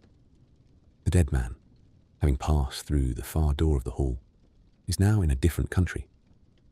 The dark is gone. The strange demons are gone. The river is behind him. The fire is behind him. The serpent is behind him. He stands at the edge of a long, flat plain, divided into fields by canals, lit by a soft, pale sun that does not burn. He has, in the Egyptian phrase, come forth by day. He has reached the morning. There is one more aspect of the judgment that should be mentioned, because it appears in many of the papyri, including Annie's, and because it is one of the most psychologically interesting features of the whole tradition. In some versions of spell 125, before the long denial begins, the dead man is required to identify himself. He must say his own name, and the name of his father, and the name of his mother, and his title, and his city. He must, in essence, present his credentials. And then, in a curious detail, he must also state that he has come to this hall under his own knowledge, and not by error, and not as a substitute, and not in the place of someone else. He must say, I am who I say I am. I have come here on my own behalf. Let me speak. Why does this matter? It matters because the Egyptians believed that names in the afterlife could be transferred. They believed that a person who had memorized the right names in the right order could potentially impersonate someone else and pass through the judgment in their place, while the real person, helpless in their tomb, lay unrecognized. The opening of spell 125 is, in part, a guard against this. It is a kind of password. It is the dead person saying, I am the rightful claimant of this name. This is my judgment, and not someone else's. Let it begin. This is one of the strange and tender details of the Egyptian afterlife. The Egyptians who believed so deeply in names, who believed that the right names could open any door, who believed that the wrong names could be erased forever, also believed that the system could be abused. They built into their judgment, very quietly, a defense against fraud. The dead must declare themselves. They must claim their own identity, audibly, before the gods. The world of the Duat is, in this sense, a world of strict accounting. Every name is checked. Every claim is verified. The Book of the Dead is, among other things, a passport, and the passport must match the bearer. The dead man, in the papyrus of Ani, having stated his name, and his parents' names, and his city, and having recited the long denial, and having had his heart weighed, and having heard Thoth declare him true of voice, walks now in the soft light beyond the hall. The papyrus, at this point, shifts in tone. The vignettes become lighter. The painted figures are smaller. The text becomes less urgent. The dead man is no longer in danger. He has been accepted. He is now a member of a different community. He is among the Aku. But before we follow him into the field of reeds, let us pause for a moment in this transition and consider what has happened. The dead man, when he died, was a corpse. He was washed and emptied of his organs and dried in salt for 40 days and wrapped in linen and given a mask and laid in a coffin in a sealed tomb. That was the work of the embalmers. That was the work of 70 days. Then, in some way that the Egyptians believed in but did not describe in detail, he woke. He stood up in his transfigured form and stepped out of the tomb. He walked through the dark. He met the ferryman. He named the parts of the boat. He passed the gate. He spoke to the assessors. He stood at the scales. He had his heart weighed. He was declared true of voice. And he is now in a green country with the sun coming up. The whole sequence, from death to acquittal, is, in some sense, a single long act of self-presentation. The dead man, throughout, is doing one thing.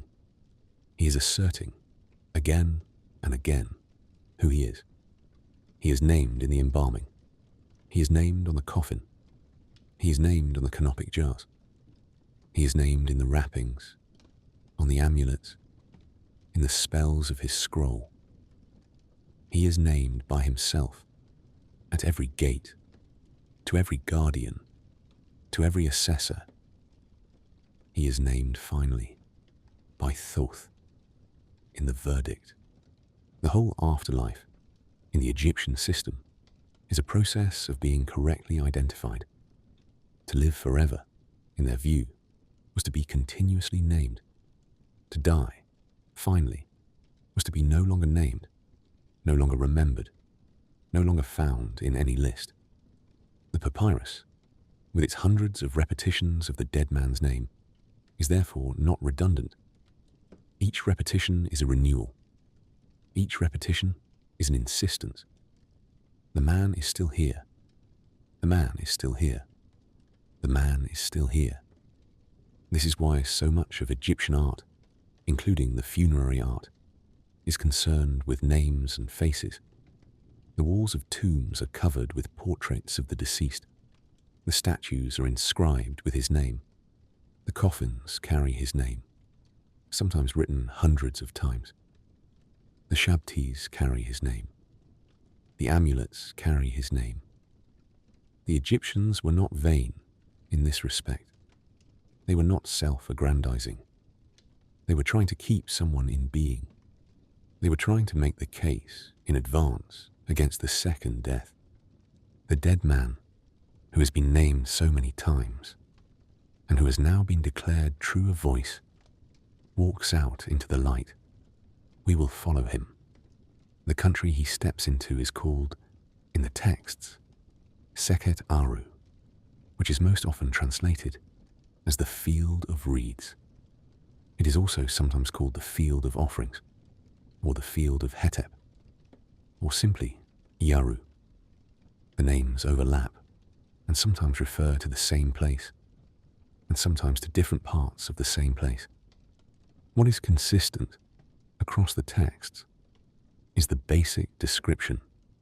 The field of reeds is a country of long, flat, fertile land divided by canals, with tall reeds growing along the banks, with rows of fig trees and date palms, with stretches of barley as high as a man's chest, with stretches of emmer wheat ready for harvest, with cattle grazing in green meadows, with the sound of birds in the morning, with light that is gentle and warm but never too hot, with a soft breeze that comes always from the north, the same direction that the prevailing wind comes from in the Nile Valley, the wind that the Egyptians knew well, the wind that filled the sails of their boats as they went upstream. It is, in essence, a perfect version of Egypt. It is not heaven, in the abstract sense in which later traditions imagined heaven. It is not a place of pure light, or of disembodied bliss, or of contemplation of the divine. It is a place of fields. It is a working farm, a working orchard, a working irrigation system. The dead, in the field of reeds, do not sit on clouds. They plough, they sow, they harvest, they eat, they drink beer, they make love, they visit their neighbors, they look at the sun, they sleep, in some accounts at night, in small houses by the canals. The Egyptian afterlife, in this final form, is recognizable. It is Egypt, with all its goodness intact, and none of its troubles. There is no famine in the field of reeds. There is no failed flood. The Nile, in the form of the celestial waterways that run through Seket Aru, rises every year, at the correct time, in the correct amount, and the fields are watered, and the grain comes up, and there is enough for everyone. There is no taxation. The grain that the dead grow does not go to a granary. owned by a pharaoh. It goes to the dead themselves and to the gods in offerings. There is no labor conscription. The dead do not have to drop their hoes and go to work on a royal temple at Karnak. There are no scribes coming around to count their cattle and demand a percentage. The work that is done in the field of reeds is done freely by people who own their land, who own their tools, who own their time. It is, in some sense, a vision of the most perfect possible peasant existence. Egypt as it might have been, if all the things that made Egypt difficult had been quietly removed. The dead man arrives, in this country, in his fine linen, which does not get dirty. He carries no tools. He does not need to bring them. The tools are provided. He walks, perhaps for a long time, perhaps not, along a path that runs beside a canal. He sees ahead of him a small mud brick house. There are people standing in front of the house. As he comes closer, he sees that he recognizes them. There is his father. There is his mother. There is his grandfather, whom he has not seen since he was a child, who looks exactly as he remembers. There is his older brother, who died, perhaps, in some accident, 10 years before his own death. They're all standing there, in their fine linen, with their hands raised in welcome. They have been waiting for him. They have been waiting, possibly, for a long time, in the patient way that the dead are able to wait. Now he has arrived. They embrace him. They lead him into the house. The reunion of families in the afterlife was, for the Egyptians, one of the deepest emotional comforts of their religion. The texts insist on it. The tomb paintings show it. The walls of private tombs, in places like Deir el-Medina, the village of the workers who built the royal tombs, are covered with painted scenes of family gatherings. The dead man, in his white kilt, sits at a table laden with food, with his wife beside him, with his children in front of him, with his servants bringing more food, with his parents in the next chamber, with the whole extended household reconstituted in the next world, exactly as it had been at its best moment in this one. There is no mention in these scenes of the grief that the death must have caused. There is no mention of the years of separation. The afterlife in these images is simply the return of everyone, all at once, to the same room. This was, for the Egyptians, important. They were not Stoics. They did not pretend that death did not hurt. The mourning at funerals was loud and ritual and prolonged. Wives tore their dresses. Sons covered their faces with mud. Professional mourners howled. The grief of loss was, in their culture, fully expressed. But the grief was, in some sense, framed by the belief that the separation was not permanent. The dead person, in the field of reeds, was waiting. The family would come, one by one, over the years and decades, and they would all be together again. The funerals were sad because of the temporary parting. They were also, in some quieter sense, hopeful because of the promised reunion. The dead man, in the small mud brick house in the field of reeds, sits down with his family. He eats. The food is real food, Egyptian food. There is bread, made from emmer wheat, baked in small flat round loaves. There is beer, brewed from barley, slightly thick, slightly sweet, mildly intoxicating, served in small clay cups. There is roasted goose. There is fish, dried and salted. There are figs. There are dates. There are pomegranates. There is lettuce, which the Egyptians believed had aphrodisiac properties and which was sacred to the god Min. There are onions. There are cucumbers. There are leaks. The Egyptian diet, in life and in death, was, by the standards of the ancient world, varied and good. While they eat, they talk. The dead, in the field of reeds, talk. They tell each other stories. They catch up. The newly arrived person tells the others what has been happening in Egypt. He tells them about the harvest. He tells them about the new pharaoh. He tells them about who has married whom, who has built what house, who has had children, who has died. The others listen. They have, in the way of the dead, become slightly detached from the events of the living world, but they are still interested. They want to know. They smile, sometimes, at the small news. They remember. There is a curious feature of the Egyptian afterlife that emerges in some texts at this point. The dead, although they live in the field of reeds, can also, on certain occasions, return briefly to the world of the living. This happens especially on festival days, when offerings are made at the tomb. The dead person, on those days, can come back in the form of his boar, his soul bird, a bird with a human head, which is one of the parts of his being that has detached at death and that remains active. The boar flies out of the tomb. It returns to the family's house. It hovers at the doorway. It eats the food that has been set out on the offering table. It enjoys the company of the living for a few hours. Then, at the end of the day, it flies back to the tomb, and from there, returns to the field of reeds, to its other family. The dead, in this sense, live in two places.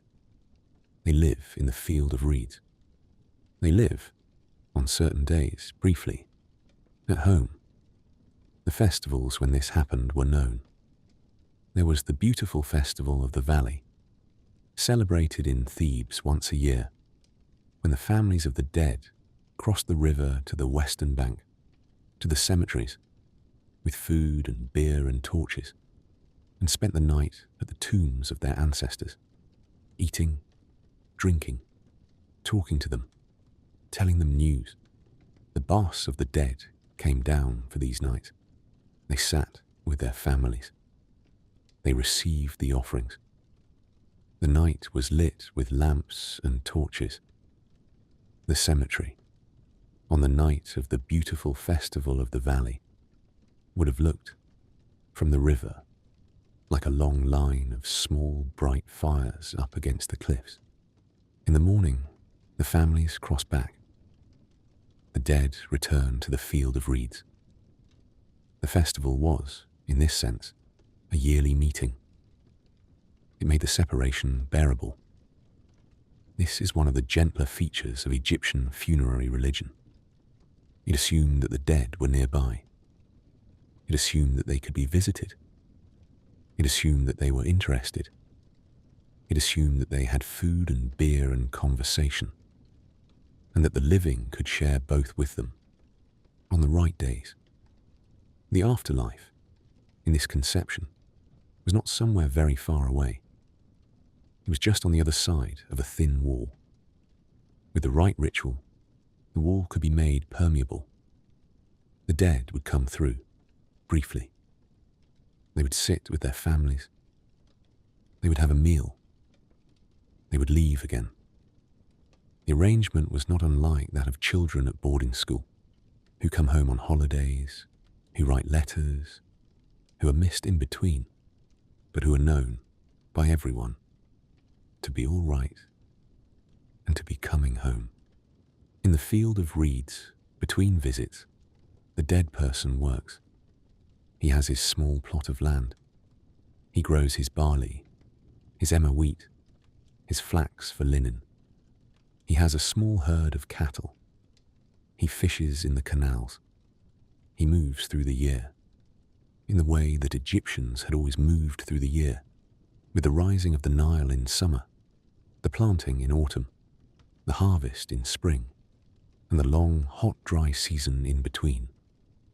But the cycle, in the afterlife, is perfect. The Nile always rises to the correct height. The grain always grows. The cattle never sicken. The flax always pulls cleanly out of the ground. The harvest always comes in. The work is, in this sense, easy. It is also, in the rotation of seasons, beautiful. The dead man watches the sun rise every morning over the canals. He watches the moon every night over the reeds. He watches the herons. He watches the cranes. He watches the small fish moving in the shallow water at his feet. Sometimes he is called to do extra work. The god Osiris, or one of the other gods, may require labor for a particular project. The fields of the gods need ploughing. The canals of the gods need clearing. The granaries of the gods need filling. In those cases, the dead person would, traditionally, have to go and do the work himself. He would have to leave his own small farm and present himself for service.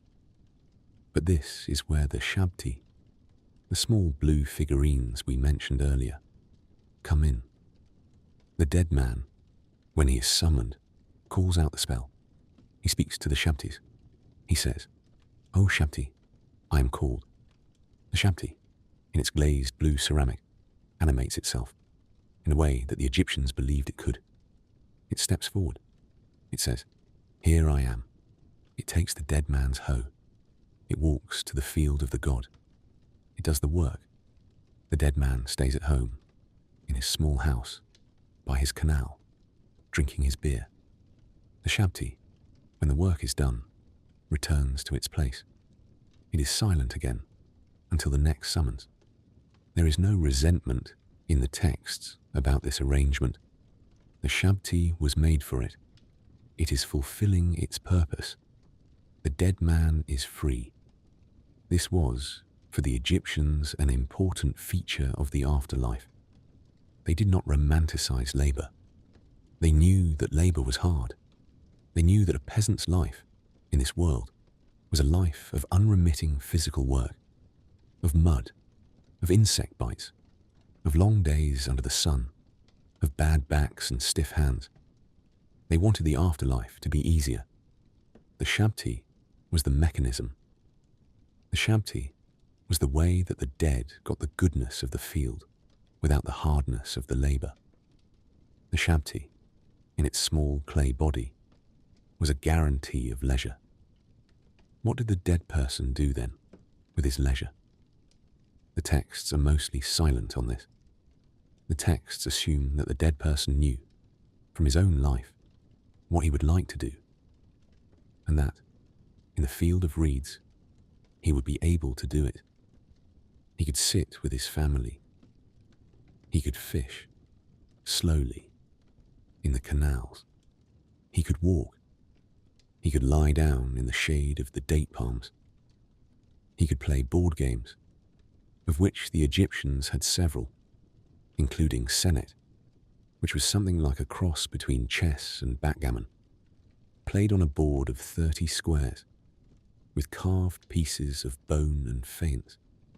He could listen to music. The afterlife had musicians who appear in the tomb paintings, playing harps and lutes and double pipes. He could attend festivals. He could pray to the gods who were physically present in the field of reeds, in their nearby temples, and who could be visited. He could simply rest. Let us imagine, for a moment, one day in the field of reeds, as the Egyptians might have imagined it for themselves. It begins before the sun is up, with the slow lifting of the dark over the canals. The dead man, in his small mud brick house, lies on a low wooden bed with a headrest of carved wood under his neck, in the way that Egyptians slept in life. He wakes in the way that one wakes in a perfect place, without urgency. He hears outside the first birds. He hears the small slap of water against the banks of the canal. He hears somewhere down the path the lowing of a cow.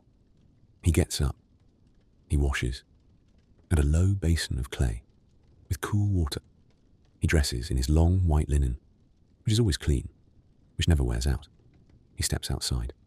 The sky, at this hour, is a soft greenish grey. There is a thin band of pink at the horizon, where the sun is coming. He walks down the path, past the well, past the small offering shrine, where he sometimes places a flower for a particular ancestor whom he has not yet seen, past a stand of papyrus reeds that always rustles in the morning wind. He comes to the edge of his field. The barley is high. It is the season of harvest. He has, leaning against a small wall, a copper sickle, but he does not pick it up. He says the words, quietly. "Oh, Shabti," he says. There is the Shabti, at once, standing in the field, with the sickle in its hand, beginning to work. The dead man watches for a moment, satisfied. He walks on. He passes a neighbour's plot. The neighbour is sitting on a low stool, weaving a basket out of reeds. They greet each other. They exchange a word about the weather, which is, in the field of reeds, always good, but is, in some abstract sense, slightly different from day to day. The neighbour is a man who, in life, was a baker in Memphis 400 years ago, and who has been here for that long, and who has, over the centuries, become an expert in basket weaving, which he never did in his earthly life, because, in the afterlife, there is time to take up new skills. He shows the dead man the pattern he is making. The dead man admires it. They part on good terms. He continues to the edge of the canal. There is a small papyrus boat tied to a stake at the bank. He unties it. He steps into it. He pushes off with a long pole and lets the boat drift slowly along the canal with the current in the soft, early light. The papyrus boat is the same kind of boat that fishermen in the Nile Delta were using 2,000 years before Christ, and that they still use today. Bundles of papyrus stems lashed together, light, flat, very stable on calm water. The dead man trails his hand in the water. The water is cool. There are small fish moving below the surface. There are kingfishers in the reeds. There is a single great heron, standing motionless on one leg in the shallows, watching, in its slow, patient way, for whatever the herons watch for. He passes other boats. Other dead people are out in the morning. Some are fishing with thin reed nets. Some are simply drifting, as he is. They wave to him. He waves back. He recognizes some of them from his own town, from his own time. Others are from other times. Men in older styles of kilt, women in older styles of dress, men whose hair is cut in the long sidelock of childhood, who died young 600 years ago, who have grown in the afterlife, but who have kept the youthful style. They all share the country. They all share the canals. There is no shortage of room. By the middle of the morning, the sun is up, and the country is bright. The dead man returns to his field. The Shabti has finished its work. The barley is cut and stacked. The Shabti is back in its small wooden box, in the corner of the house, silent and still. The dead man takes a bundle of barley to the threshing floor, which is a small flat patch of beaten earth behind the house, and walks his ox in slow circles over the bundle in the old method until the grain is separated from the chaff. He sweeps up the grain. He stores it in a small jar. There is already a great deal of grain in the storehouse. There is, in fact, more grain than the dead man can possibly use. because the field of reeds is generous, and the harvest is always large, and there is no hunger here to consume it. The grain that is not used will eventually be offered to the gods, who receive offerings from the dead, just as the dead, in their tombs, receive offerings from the living. In the heat of the day, the dead man rests. He goes inside the house. The interior is cool because the walls are thick mud brick and the windows are small. He lies on a reed mat. He eats a flat round loaf of bread with onions and a small piece of dried fish. He drinks beer from a clay cup. He dozes for an hour. The country, outside, is quiet. The other dead, in their own houses, are also resting. Even in the perfect country, there are siesta hours. By the late afternoon, the heat has eased. The dead man visits his wife, who lives in the house next to his, because in the field of reeds, the dead live in the same arrangements as they would have lived on earth, but with each generation having their own dwelling. His wife has been weaving. She shows him the cloth. They sit together on a bench by the doorway. They watch the shadows of the date palms lengthening across the path. They do not say very much. They have said most of it over the centuries. They are at the stage of marriage where speech is no longer required, where presence is enough, where the long shared knowledge of one another sits in the room with them like another quiet person. Their sons and grandsons come. In the evening, they come down a path, talking among themselves. They have been in their own fields. They have brought a few small gifts: figs, a pot of honey, a fresh baked loaf. They sit down, together, on the bench, on small stools, on the floor. They eat, they drink, they tell each other about the day. The grandsons, who have been in the field of reeds for a long time themselves, have stories that the dead man has not heard. They tell him about the visit of a god who came down the canal in a golden boat last week and stopped at the offering shrine and accepted a flower. They tell him about a great festival scheduled for next month at the temple of Osiris, where there will be music and dancing and beer. They invite him to come. He says he will come. He will come also to the next festival of the valley, when his bars will fly back to Egypt, to the tomb where his mummy still lies, and where, on the night of the festival, his great-great-grandson, in the year just past, made the offerings and lit the lamps and sat by the tomb until dawn.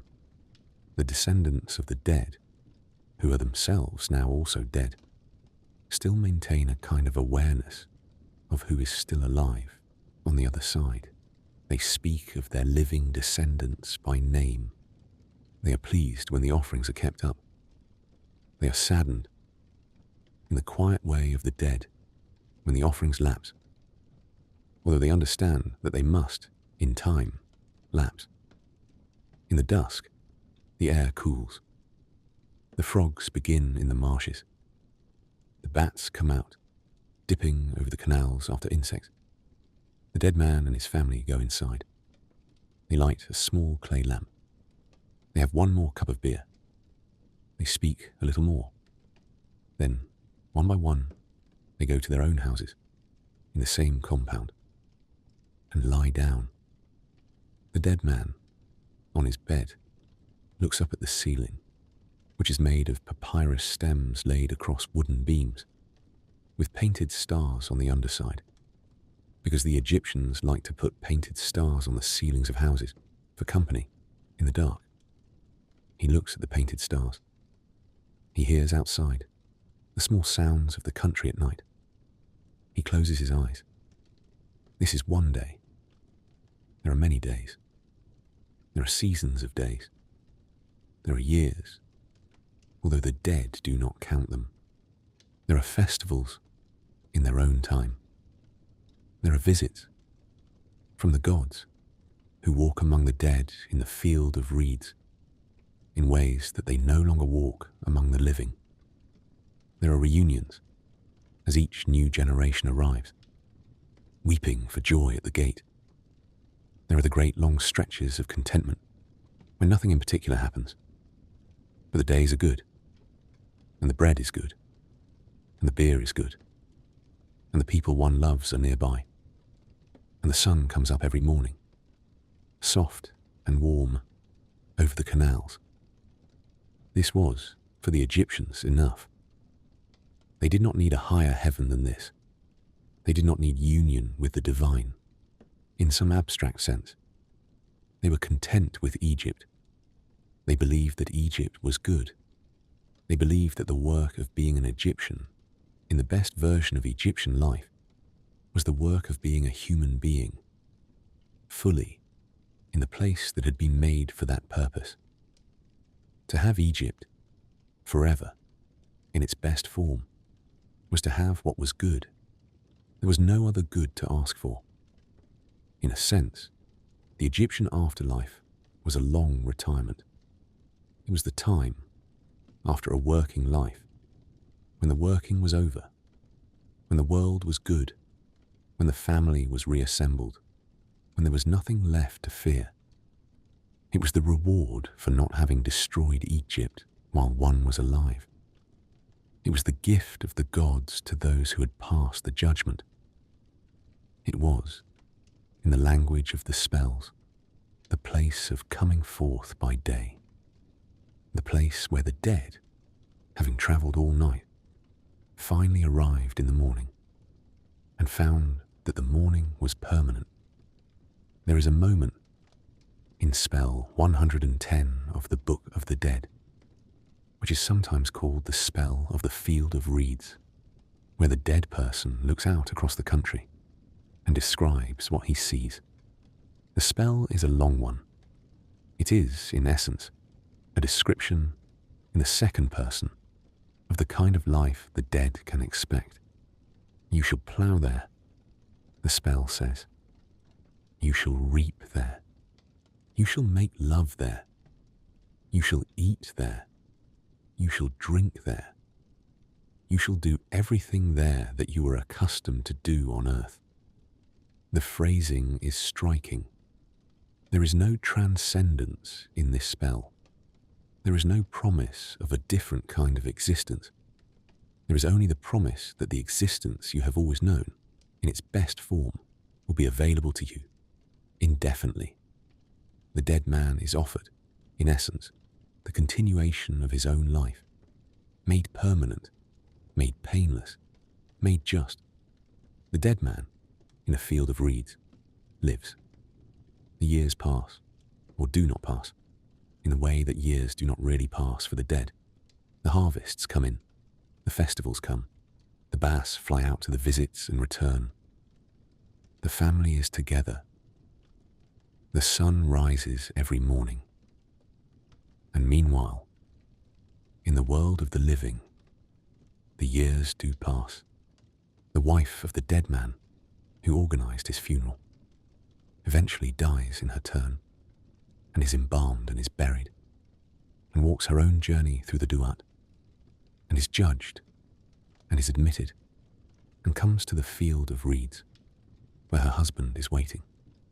The children grow old, they die, they are buried, they come to the field of reeds. Eventually, 3 or 4 generations down, the original tomb of the dead man we have been following is forgotten. No one comes any more to bring offerings. The doors are left unsealed. Animals get in. The painted walls fade. The mummy lies, undisturbed, in its coffin, in the dark. This too was something the Egyptians understood.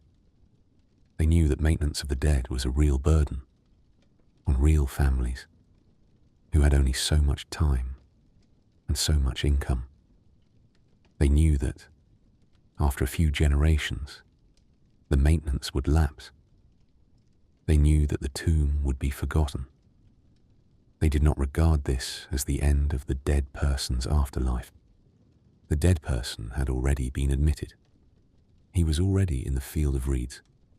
He did not depend after the first generation on the offerings at his tomb. He depended instead on his name being spoken somewhere by someone. As long as the name was spoken, even once a century, even by a stranger reading it off a fragment of stone, the dead person remained. This was the function of the inscriptions. The walls of the tombs, the stelae in the offering chapels, the coffins themselves, all carried the names of the deceased, written hundreds of times, in the hope that the names would be read by visitors, by curious passers-by, by archaeologists 3,000 years in the future, by anyone, ever. And that, by being read, they would be kept in being. This is why it is not perhaps entirely accurate to say that the Egyptian dead are dead. Their names are still being read. We read them on the scrolls in the museums. We read them in the books that translate the spells. We read them, now, in this account, 3,000 years after the funerals. Ani, Hunefer, Ufang, Nacht, Nebseni, Kensamose, Maihaperi, Yuya, Juyu. The names go on being said. Whether or not anything still hears them, in any sense the Egyptians would have recognized, is not perhaps a question that can be answered. But the names are there. The Egyptians believed that this was the important thing. The names continue. We have come now, almost to the end of the journey. The dead man, in his small house by the canal, lives quietly. The sun sets. The stars come out. The same stars he watched in life. The same arrangements of stars that the Egyptians had names for. The great constellation of the foreleg of the bull, which we call the Big Dipper. The constellation of the hippopotamus. The constellation of the crocodile. The bright single star of Sirius that announces the new year. He looks up at them. He recognizes them. He goes inside. In the world of the living, in his tomb, a few thousand years later, an excavator finds the scroll. The excavator is, in our case, a man named Wallace Budge. He is in Luxor, in the year 1888. He is the keeper of Egyptian and Assyrian antiquities at the British Museum. He has come up the Nile by boat with money to buy whatever he can. The Egyptian government has, in theory, banned the export of antiquities. In practice, the trade goes on, in hotel rooms, in private houses, in the quiet of the early morning. Local men, who have been digging in the cliffs of the West Bank, bring objects to the hotels. They unwrap them on tables. They name their prices. Budge has agents who handle the negotiation. He himself stays in his hotel room, with the curtains drawn, and waits. One morning, in the spring of 1888, his agents bring him a scroll. It is rolled up. It is tied with linen tape. They place it on the table in his hotel room. They tell him a price.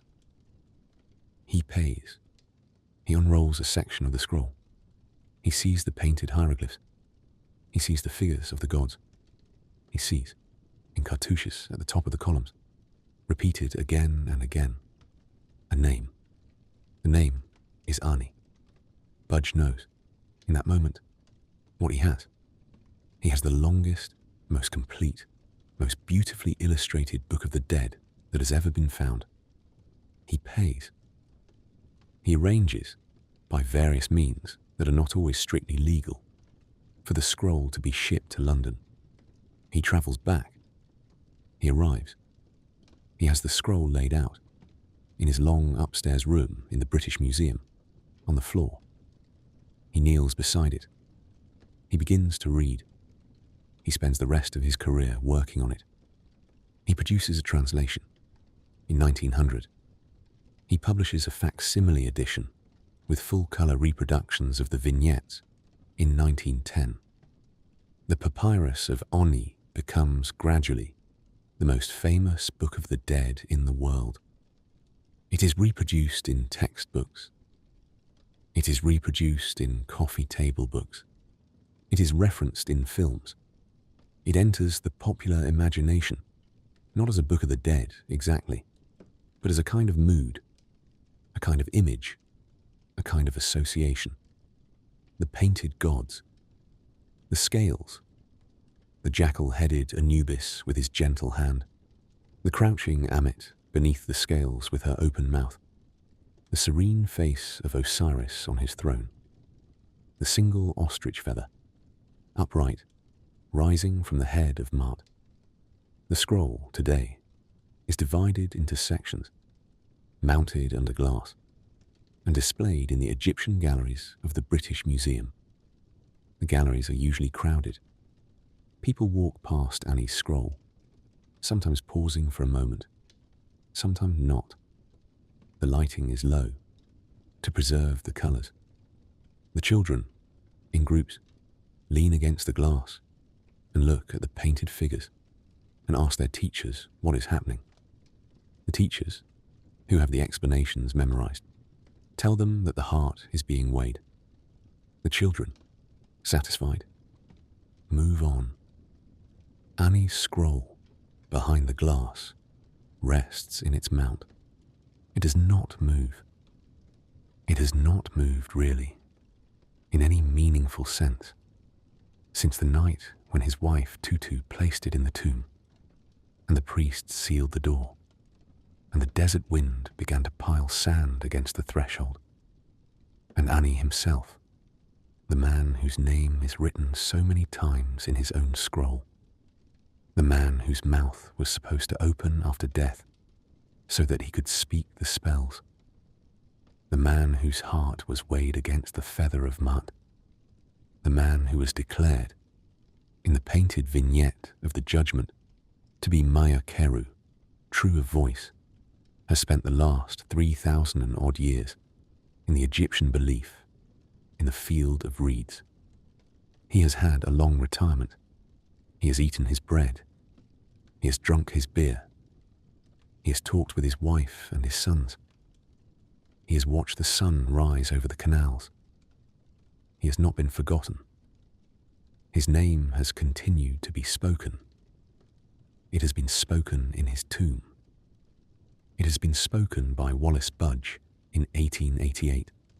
It has been spoken in lecture halls. It has been spoken in books. It has been spoken just now, in this telling. He continues, in whatever sense the Egyptians would have recognized, to be. The fire is low. The lamps are low. The scroll, on the floor of the museum, is in its glass case, undisturbed.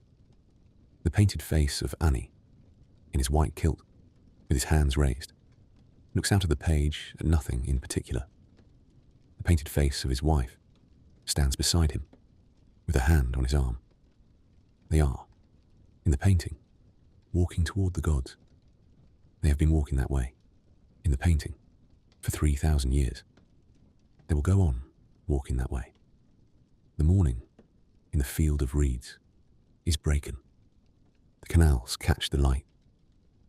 The cattle, in the meadows, lift their heads. There is the soft sound of water moving against the banks of reeds. There is the soft sound of a heron taking off. Somewhere in the marsh. We will leave them there. We will leave Ani and Tutu, and Hunefer, and Yufang, and Kensumos, and Nakt, and Nebseni, and all the others whose scrolls have come down to us, and all the millions whose scrolls have not, and who are unnamed now, but who were named once in the dark of their tombs by their families, and who therefore continue. We will leave them in the soft light. We will leave the scales of Maat behind them in the hall with the assessors in their rows, and Anubis polishing the pans, and Thoth putting away his pallet, and Amit asleep beneath the empty crossbeam.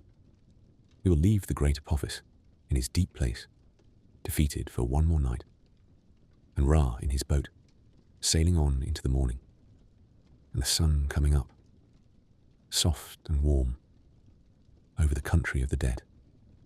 We will leave the long scroll, in the long upstairs room, in the museum, in the reign of a different country, in a different century, with its painted colours still bright. We will leave them all, and we will let the fire go down, slowly, on this side, in this room, until the last of it is glowing on the hearth, and the last of the lamps is low, and the wind, outside, is moving in the dark, and the night that began so long ago in the workshop of the embalmers is finally coming to its end. Good night. Sleep gently. The scroll is very long, but you do not have to read it tonight. There will be other nights. There are always other nights. The morning, in its time, will come.